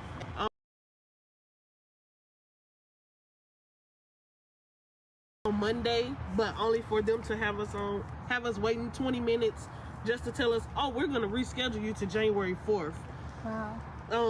January 4th is still far away, and at the end of the day, she's still being prosecuted for probation, assault causing bodily injuries, and we still never had a real court date. Only thing we ever been through was hearings. They were never real court dates. All I see is, I never see a judge in a black suit. I always see men in suit, and that's it. I don't see a judge at all. We just see 3 men, and they're all a different color, sitting in a suit telling us, okay, we're going to reschedule you for this day. So we did get a court-appointed lawyer, but it's like, it's still in the air. Yeah. And I know, and she was hit first, correct? She was hit first in the back. Yeah, she was hit first in the back. Okay, you wanted to say something? Yes, I would like to add that also, whenever they are trying to press charges, since it's through the school police is refusing to let us press charges. Them press charges. We brought that point to the superintendent, and it's supposed to be investigated upon, but the school police refuses. They only press charges on the behalf opposite of our skin. When it's us, they won't press charges. They won't listen to you. He specifically told me it don't work like that. When I told him that the boy hit my daughter first in gym class and I would like to file charges, he told me it didn't work like that. And I've been contacting everybody. I called the police, Collin County. They told me that I had to file with the school where it happened at. And so basically they just shut me out. They closed my voice. Like I said, they gave my son a guardian ad litem, so they questioned him. What did he want to plead? They went up to his school and asked him. He's 15. He just turned 15. What do you want to plead? Like, it's ridiculous out here. It's ridiculous. Like, you know, you hear so many bad stories. Don't go out there. Like, they don't like, the children out there. Like, it's real. It's real, y'all. It's real. So have your children had any problems in school before they came here? No. My son had never been in a school fight prior to that. He went to school in Mesquite, and he had never been in a school fight prior to this. No problems here with none of our children. No problems. No problems? No problems whatsoever. We went to school, Dallas, Mesquite, and most of them was charter schools, and she had no disciplinary actions at those schools at all, but she wanted to speak this week. Oh yeah, go ahead, sure. You got to speak up. I was never in trouble at any schools until this school, and when I was being bullied, they said they basically were saying since it wasn't caught on camera, it basically didn't count. So me attacking her, since I attacked her, I was the one being punished for everything. But wasn't there a teacher or some kind of witness, like in one of those cases? Teachers, before the altercation happened, I told teachers, I told principals, I told the counselor never did anything. And she... My daughter is a witness. Yeah, she was in class. Oh, you were in the class? I was there. You were there? Yeah. And you saw everything, and you saw the other girl? And I was like, Miss Boney, you know how... Yeah. That's the teacher's name, Miss Boney. She didn't take Am I supposed to drop And these are, listen, y'all, these are young adults, and if we hear of any retaliation, y'all just call us, and let us know what's happening, because we don't, that's a form of bullying. When you retaliate against people just because they speak out, they can't get their voices heard here. So, you reach out to SMASH and, would like the Smashers and Smashettes to help. Also, another thing was, the child that pretty much had the altercation with my daughter, her mom is actually texting the kids, children. Like texting. Yeah. Wait, an adult is texting? Yes. She texts Can you see? Do you have any that you can show us? And what is she saying to you? Basically, she's cussing them out, telling them she's different. Well, demanding to delete the video. Yes. And who is she again? She's the mom of the girl who had the altercation with Zaraya. This young lady here. Okay, can y'all show us something? Hold on 1 second. Let me turn it around. This message, and this is her saying,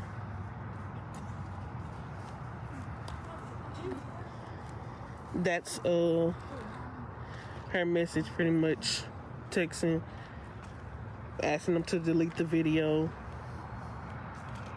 Let me see. And clearly we saw who the aggressor was in that other video. That's what they do. They provoke those children, and then when they fight, then they put harsher charges on them. They provoke them.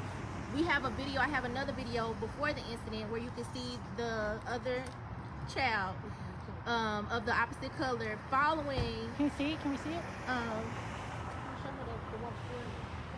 The one where y'all was in the cafeteria.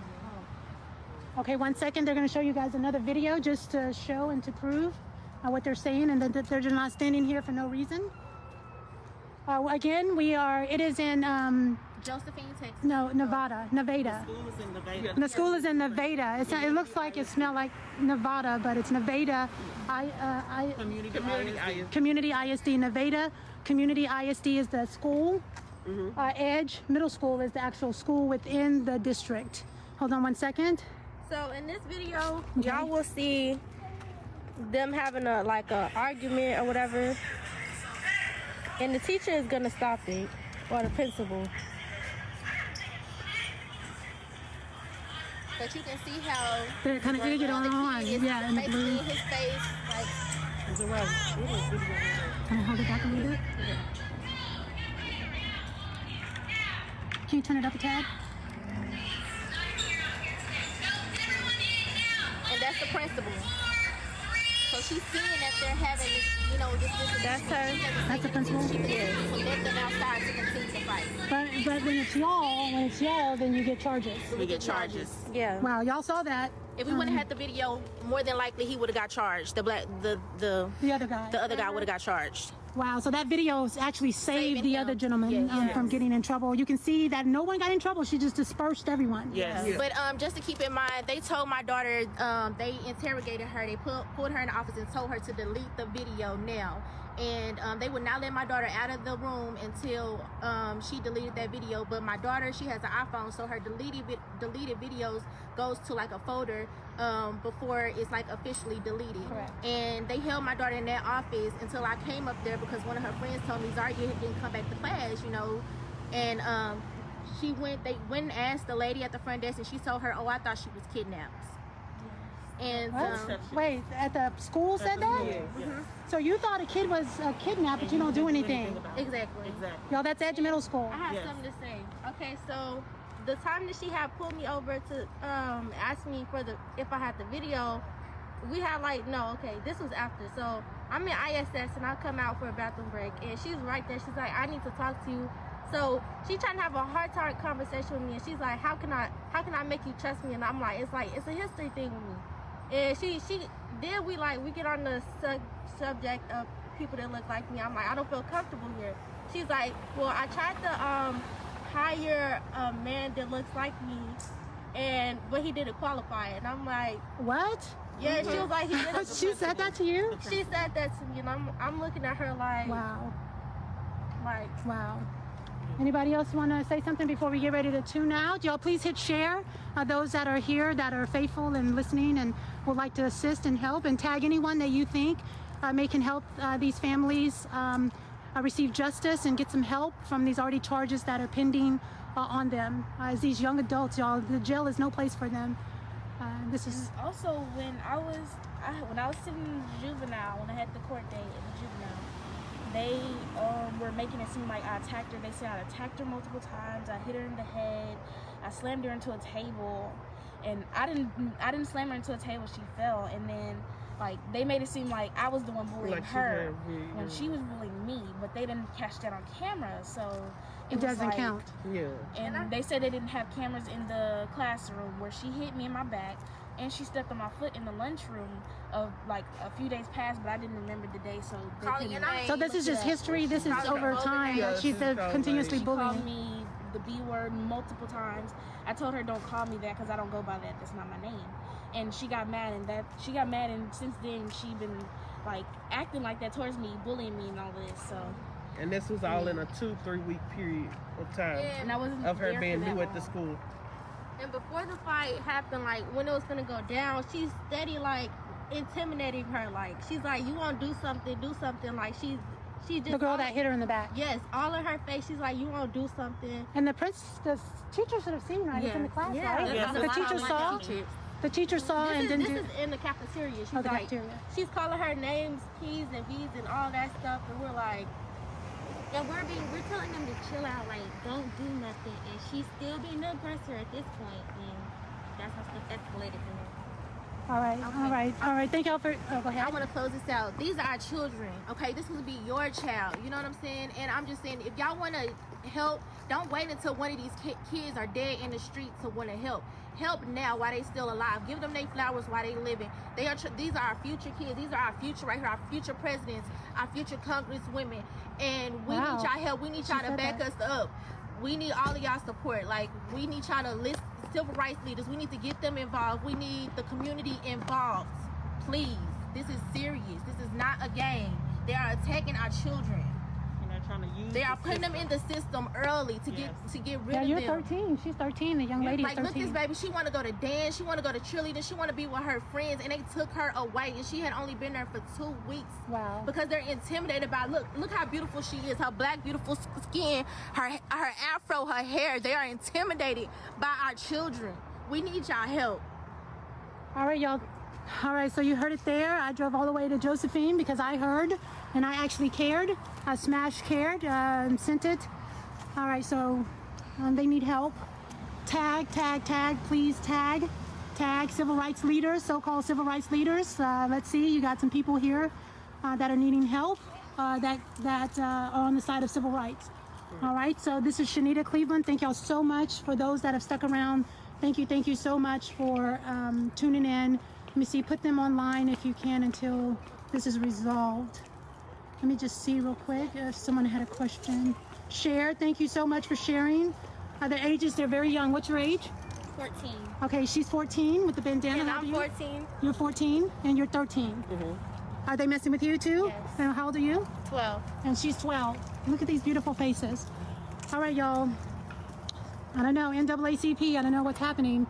Collin County, Garland, Mesquite, Dallas, Y'all say y'all Tri-Cities. If somebody won't help here that's close to them, can another NAACP help? I know I heard someone say that they may not do much, but if you can, if you are NAACP branch, that can help.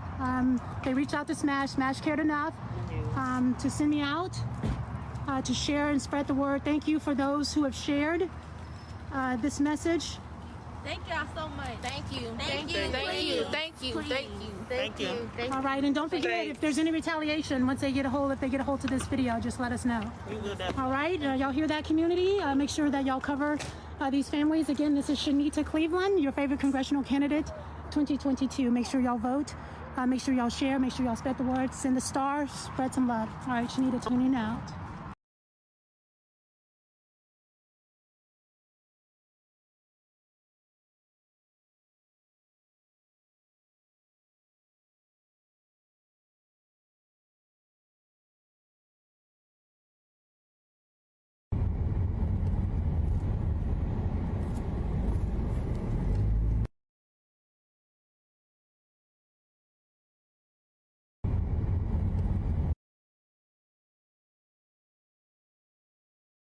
So obviously you can read my title there. I'm at the Border Patrol Station. Hola, ¿cómo está? Hola. Claro, migrante, sí. Inmigración. Were you at the border? Were you at the wall? And walk caminando aquí? ¿Cuántos años o minutos allí? Soy periodista. Hola. Hola. ¿Cuántos minutos allí? ¿Caminando? Sí. Una próxima de 30 minutos. 30 minutes, okay. But ¿cuántos minutos allí? Aquí. Sí. No, Lo siento. 10 minutos aproximadamente. 10, okay, so about 10 minutes, okay. And ¿de dónde eres? Venezuela. And ¿qué ciudad quieres allí? Acá, Houston, Texas. Okay, ¿con familia o...? Okay. ¿Y cuántos días o meses por aventura, por caminando y journey? How long? No, una semana aproximadamente. A semana, a week? Okay, 7 days. Okay, muchas gracias. Y uno niño con no. sí? Okay, ellos familia y familia. Okay, hola, mucho gusto. Thank you very much. Good luck. Yeah, so right now they're waiting for Border Patrol, as you can see. So, está allí por hora o at the wall, you know, the crossing? Como unos 40 minutos porque nos perdimos. Okay. Sí. Bueno. Okay. Gracias, mucho gusto. Gracias. Okay, so obviously they were at the wall. They were there for about 40 minutes, as you just heard. And so what's happening right now is a really interesting phenomenon with this border situation that we're seeing. Okay, so they are from Venezuela, as you just heard. Here's the situation that we're experiencing here in Yuma. So MPP is obviously back in place. And with that, they have certain restrictions and only certain border sectors are actually implementing it. So there are 4 different areas that are implementing it. Yuma is one of them. Now, Yuma sector is only able to turn away 10 people per day for the Remain in Mexico policy. Reminder though, they're supposed to be staying in Mexico and not getting into the US side. So once they get over here, they can turn back about 10 people a day in this sector. In the Del Rio sector, it's about 30. They have several stations there though, so it's a little bit different. So here, what is going on is Customs and Border Protection were ordered off of Levee Road to stop picking up migrants and to stop being basically posted up there as kind of a beacon. That's what's happening is they're being told and they know to look for the green markings on the vehicles. They know what people to look for. They know that immigration would come in and, you know, help them, you know, get to their next steps, would be able to self-surrender and claim asylum. And that's the only way to do it, basically, to claim asylum. I mean, you should go through a port of entry, right? That is the way. But once they've crossed into the States, they have to basically make contact with immigration in order to file an asylum claim.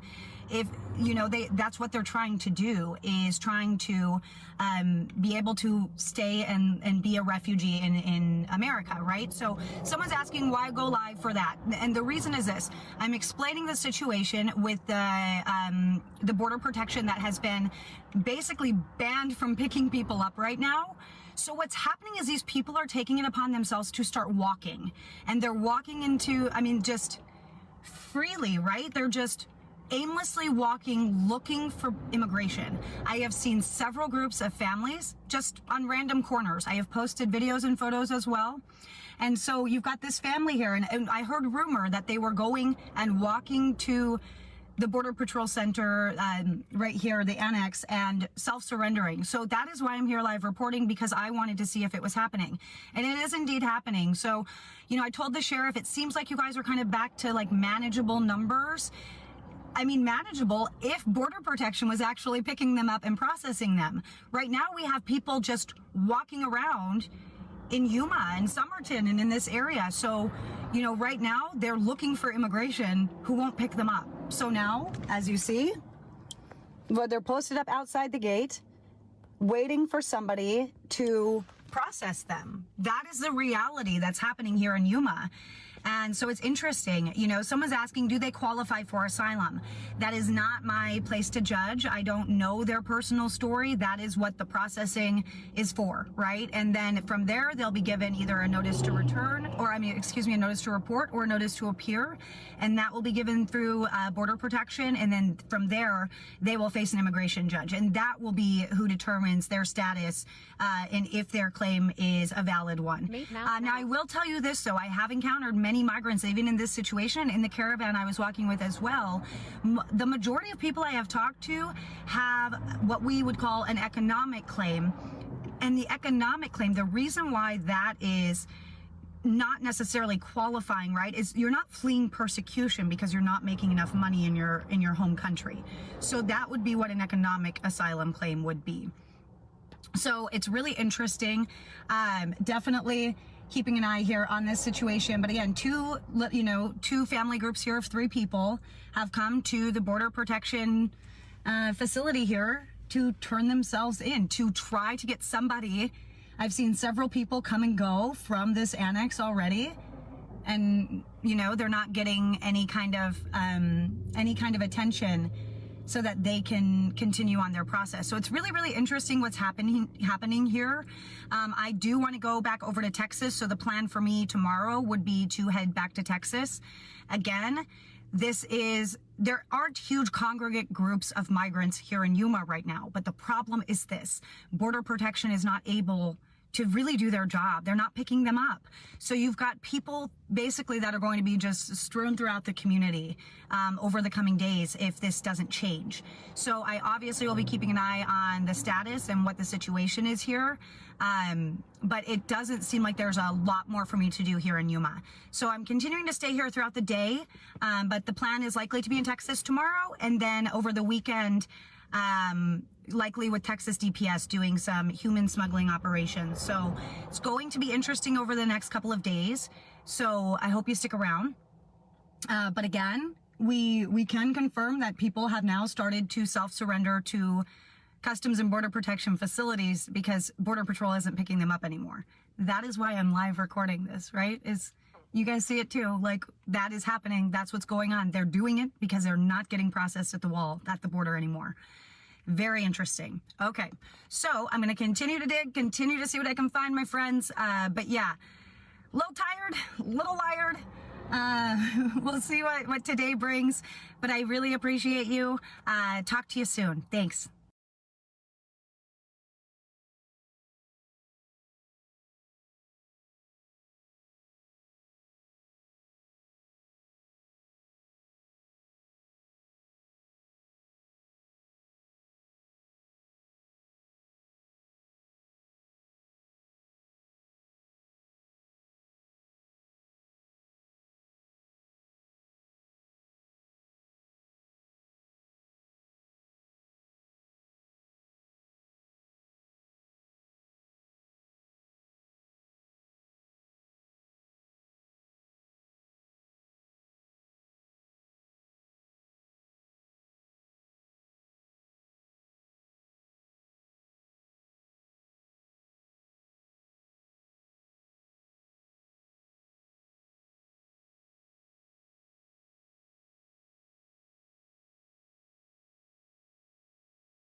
tryna talk. Bruh. Yeah. Can a nigga be honest, baby? I just came here to fuck. Try to take off them heels and your shirt and that skirt and them panties right now. Conversation.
בוא נראה.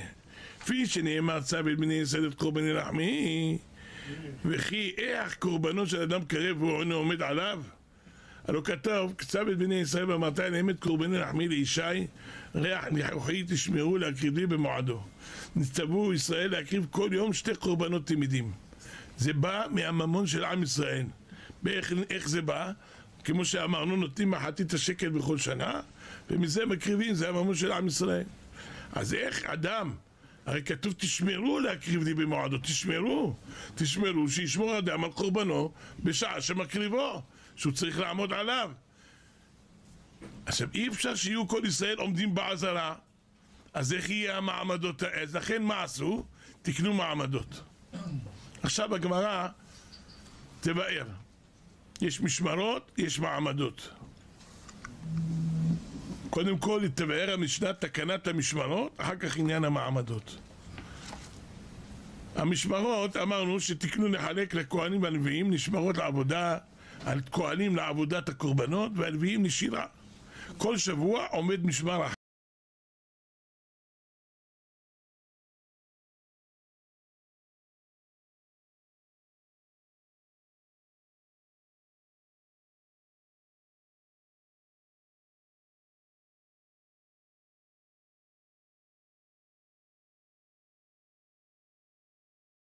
Mother really was arriving there Yeah, and then the story as she told it that I'll always remember, she's picturing this being a nightmare. She's about to wake up from it. She sees her car crash. She'd seen her son shot in the driver's seat before on the FaceTime call before getting to the scene. So there's all sorts of confusion. She's hoping it's not true. And then lying in the street under a white law enforcement sheet is the dead body. And she doesn't recognize her son at that point, but then she sees his tennis shoes. And then she knows exactly who is under that white sheet. So that was just agonizing to hear that from a mother. She's not very old. Her son barely 20 years old at the time. So that was difficult. It's interesting in terms of the body camera footage. You then, if you did watch the live coverage, I do want to point out just how unique it is in Minnesota for us to have cameras in our courtroom. This is unprecedented beyond the Derek Chauvin case. We don't typically get cameras in the courtroom. So this idea of it being live broadcast is so new to us. But they show the body camera footage of her arriving at the scene, and it absolutely captures a mother's desperation, what's going through her mind. She's frantic. She has no idea. She's asking police for answers. They're not able to give them to her, and it's just painful to watch.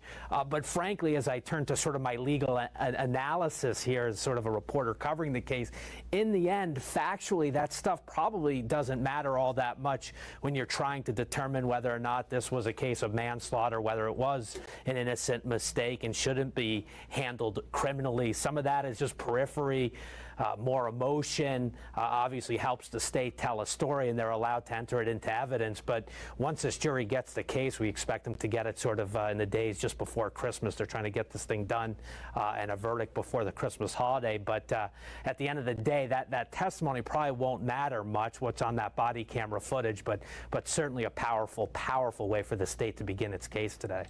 And only just one small part of this big trial, as you mentioned, will be going on here for multiple more days, more testimony to come. We do appreciate you helping kind of break down what happened here on day one. Again, Fox 9's Paul Bloom here with us on Live Now from Fox. Thanks so much, Paul. We appreciate it.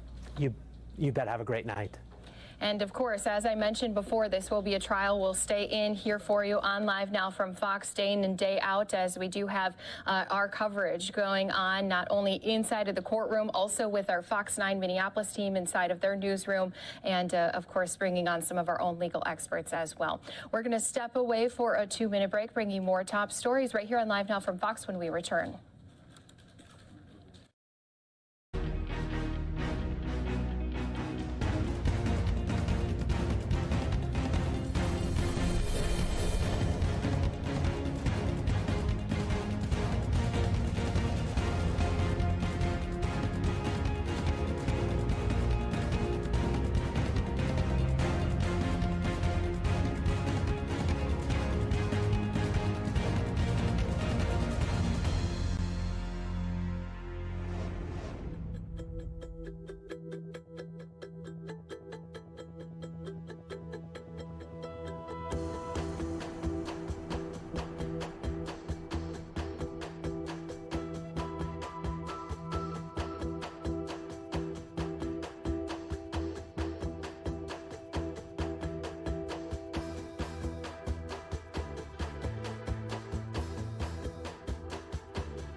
And welcome back here to Live Now from Fox. We continue to give you stories across the country. Going to be stepping down to the border here in just a moment. But before we do, I want to play out a story with our Fox 32 Chicago team as they are talking about the rise in violence that the city continues to see. Let's listen into that again with our Fox 32 Chicago team.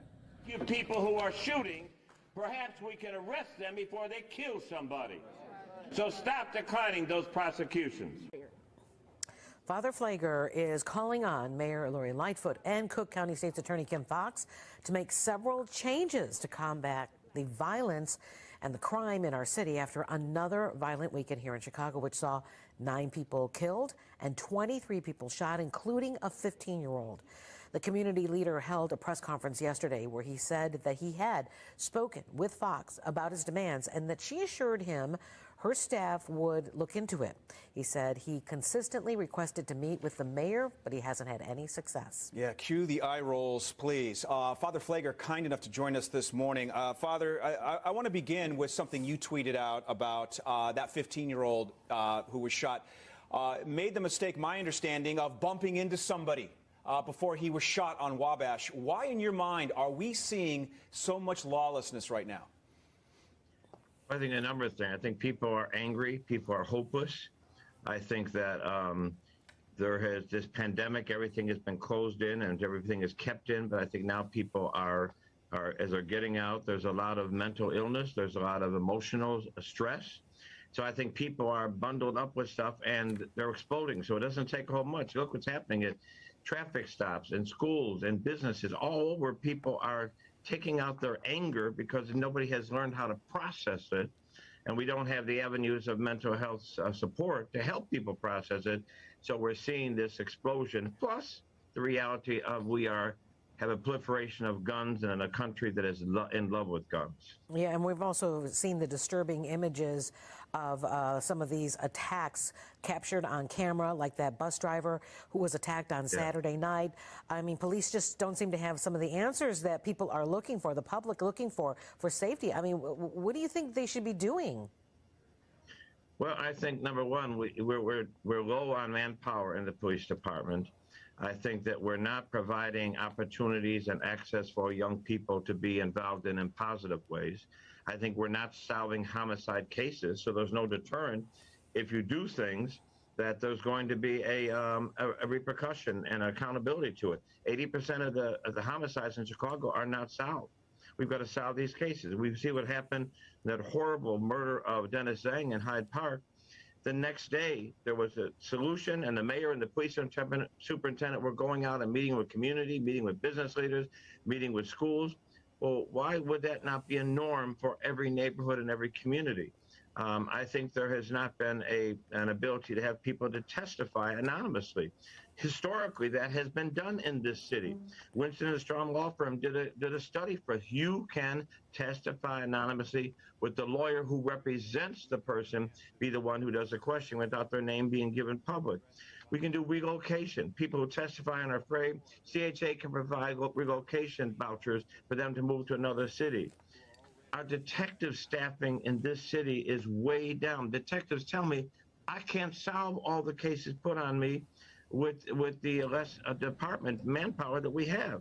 A lot of crime continuing to surge in the city of Chicago, but that's not the only surge we are seeing here across our country. We're also seeing a surge down at our border. Border Patrol describes conditions of undocumented immigrants as they face and cross through West Texas, and they do say that they're seeing higher numbers than ever before. We're bringing in Fox's Ashley Soriano. She's down near Van Horn, Texas. And Ashley, this really a problem and a concern that they wanted to address. Christy, yeah, absolutely. They're saying that they're seeing the highest number of apprehensions they've ever seen before. And you can see these mountains behind me. There are lots of rocks and boulders in this area. It's dry and hot in the summer, cold and windy in the winter, hardly any water out here. These are just a few challenges people face as they attempt to enter the U.S. illegally. A trash bag to hide themselves at night. Water's cold. So it's been here since last night. So they got picked up last night or early this morning. Jose Aleman is the patrol agent in charge of the Van Horn station. 10-4, sir. Thank you very much. With more than 20 years of service, he knows just what undocumented immigrants are up against when they start their journey in this remote area. What they're trying to do is get to these open, flat areas, make it through all these open, flat areas, all the way up to this interstate right here without being seen, and then coordinating with a smuggler to pick them up anywhere along this highway, Interstate 10, get picked up, and then get transported further eastbound. Part of the Big Bend sector covers 517 miles along the U.S.-Mexico border. U.S. Customs and Border Protection reports a 136% increase in encounters in this sector, more than doubling from October 2020 to now. So what we're experiencing right now is unprecedented for Big Bend sector. Human smugglers often tell the immigrants that the trip from the mountains to the interstate is only 2 days. You're talking about maybe almost 10, 12 days to make it to that location. Again, you can only carry so much water. And not everyone makes it. New technology like surveillance towers helps agents catch the border crossers before they reach the interstate. So not only does it detect the illicit activity that's happening, but it also helps us rescue people because some of these folks that are out here are abandoned. They're out here by themselves. To the migrants who are thinking about crossing in the Big Bend region, don't do it. It's not worth your life. This sector also has 7 rescue beacons that allow the border crossers to call for help in an emergency, and Border Patrol plans to install 13 more. Christy. Yeah, it definitely is a dangerous situation, as they mentioned, for both sides. Those agents down at the border. Kim Potter! Kim Potter! Kim Potter! Kim Potter! When I say justice for, you say Duante Wright. Justice for! Duante Wright! Justice for! Duante Wright! Justice for! Duante Wright! Justice for! Duante Wright! Kim Potter! Kim Potter! Kim Potter! Kim Potter! Justice for! Justice for! Justice for! Justice for! Kim Potter! Kim Potter! Kim Potter! Kim Potter! Justice for! Justice for! What do we want? When do we want it? What do we want? When do we want it?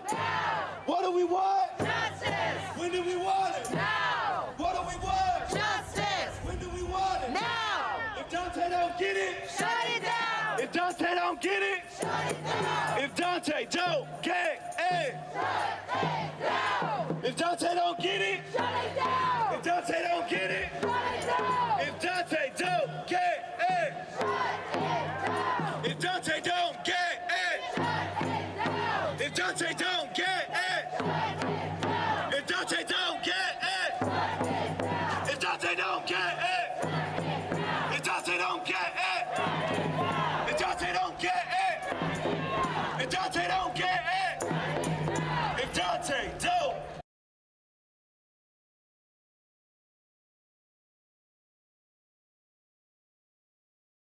Walking to Customs and Border Protection, okay? So the reason, again, is Customs and Border Protection have been told to stay off of Levee Road and to stop picking up migrants to transport them. The reason being for that is what they're anticipating with that happening is they're saying, okay, well, the word of mouth is this, that you go there and you find the Border Protection people with the green markings on their car, things like that. So they're thinking if they stop going and picking up migrants, and the word of mouth will get back to stop crossing at that section because Border Patrol will not be there to pick them up.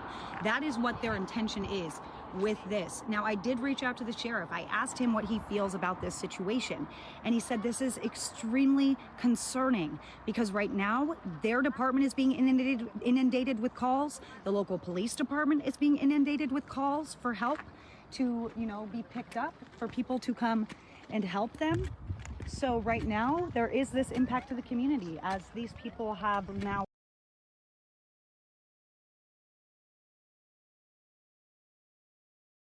left from waiting at the wall, congregating at the wall, and now they are hoofing it. They are walking, taking it upon themselves, and they're walking.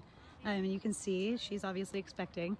But these people were all up at the wall earlier today, and so now they're continuing on their journey, walking, taking it upon themselves to continue on this journey to Customs and Border Protection. So, you know, when if they don't get feet are strong, then they lose that opportunity basically to claim asylum, right? So they want to get to Customs and Border Patrol. That is what they're trying to do. And every, you know, family group that I've encountered or anything like that, they've said, you know, we need help. We need to contact immigration. Hola, niña. ¿Cómo está? Bien. Cansada? Sí. Cansada means tired. Obviously, they're pretty tired here. You got little ones, little ones. So yeah, they are taking it upon themselves. So what we'll do is we'll do this live shot for a little bit here. I am going to shoot some video, but I wanted you guys to see what's going on. So again, word of mouth is very powerful. You know, there have been groups that have already left and have already made it to Border Patrol. So all they have phones. So that's the situation right now. And they are absolutely taking this extra, you know, couple mile journey here. They've already walked quite a while, but so, you know, a lot of pregnant women in this group too. I've seen several pregnant women over the course of a couple of days. So again, they're taking it upon themselves. They were sitting up at the wall for hours, some of them 6 hours today, more, you know, and so now they're taking the walk. So that's the live stream I'm going to share with you right now. I'm going to pop off so I can get some video, and I'll talk to you guys in a little bit.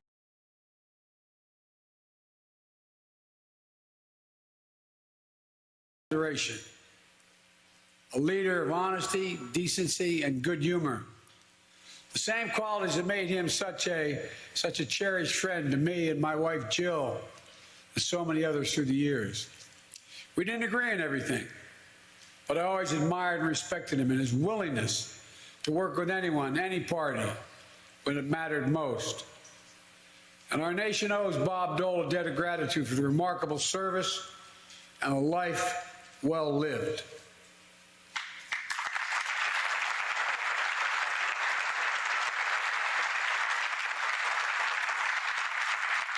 And being here this week reminds me of another great American giant, or rather an American monarch, Buck O'Neill, the Kansas City Monarch. A great ball player, the first black coach in the majors, one of the game's greatest ambassadors, and finally, a Hall of Famer.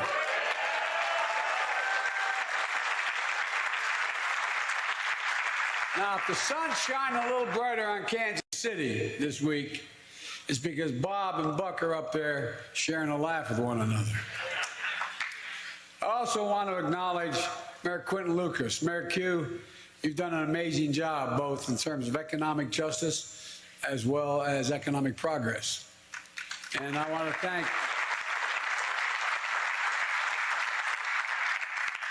County Executive Frank Wright. He lived the life I'd hoped to live.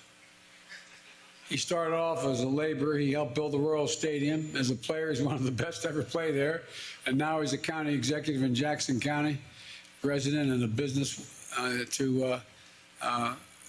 well. You know, I mean, this guy's done it all. I thought maybe I could make him the pros, but look what the hell.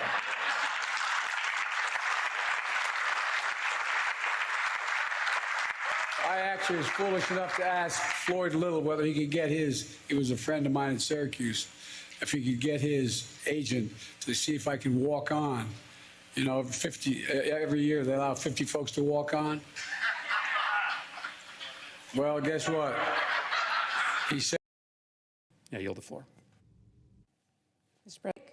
And we are at this very moment learning more about Omicron variant and what sort of threat it might pose. So how on earth does it make sense right now to undercut one of the strongest tools that we have to get people vaccinated and stop this virus? In what world is that a good idea? Mr. President, we all know the damage this virus does to our communities. We should be doing everything we can to stop it. We should be using every tool to protect our country, our economy, and our families. And we know vaccines are one of the best tools we have to do that. It's been almost a year now since the first vaccine was authorized. After months of hoping, remember that That news meant we finally had a safe, effective vaccine to protect people from this virus. And we have made a lot of progress since then when it comes to making the most of vaccines and getting them to people across the country.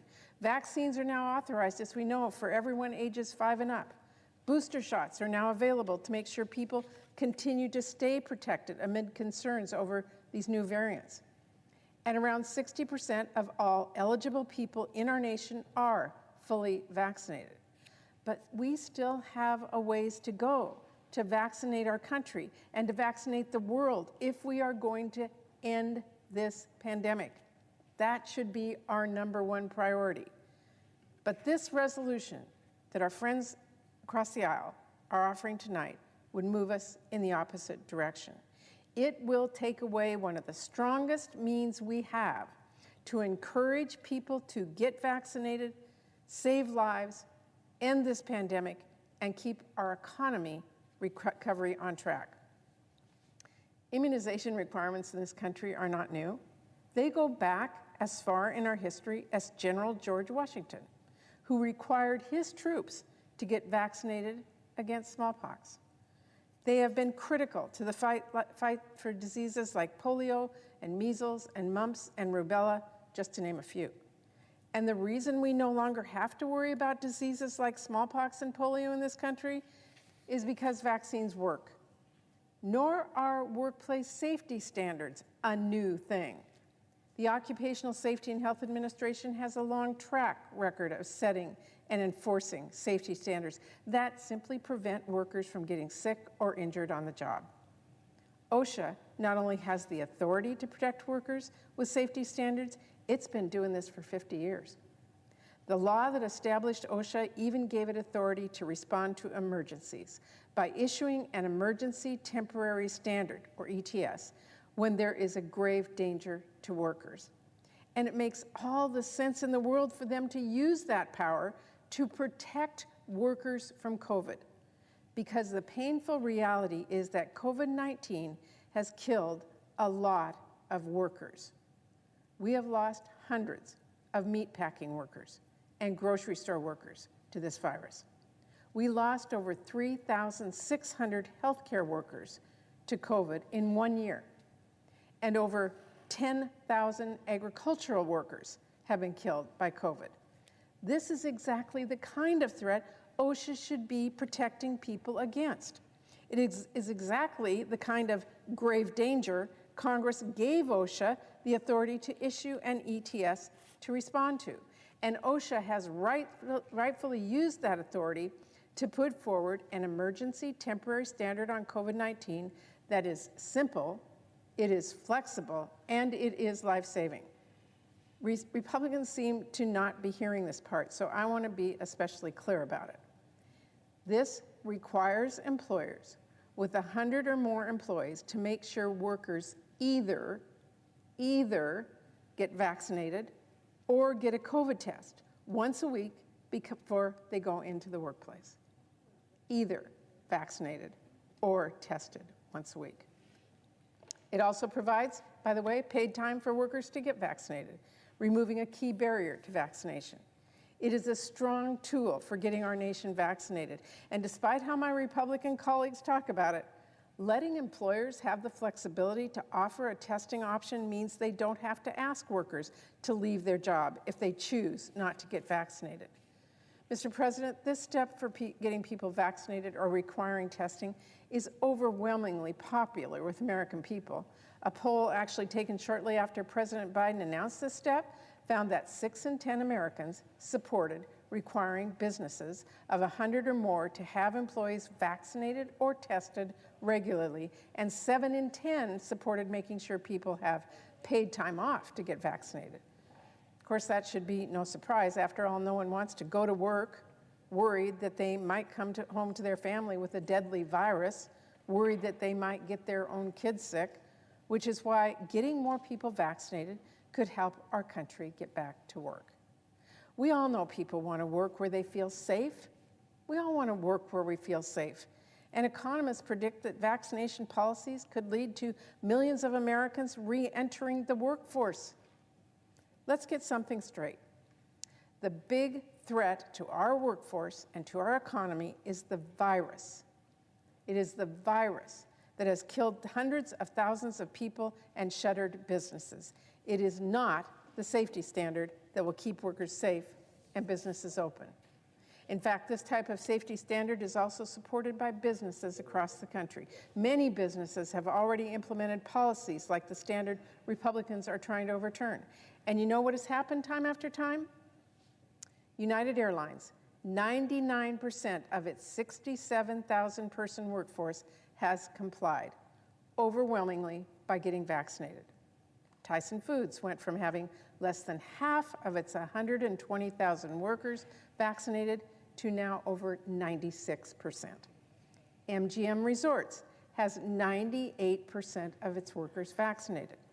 Walmart says an overwhelmingly majority of employees have gotten vaccinated. A Connecticut manufacturer with 250 workers recently announced a 100% vaccination rate. And that list goes on and on. In one place after another, we are seeing over 90% of workers comply with this requirement, some through testing and the overwhelming majority through vaccination. The big picture here is that this rule, which Republicans keep attacking, is safe.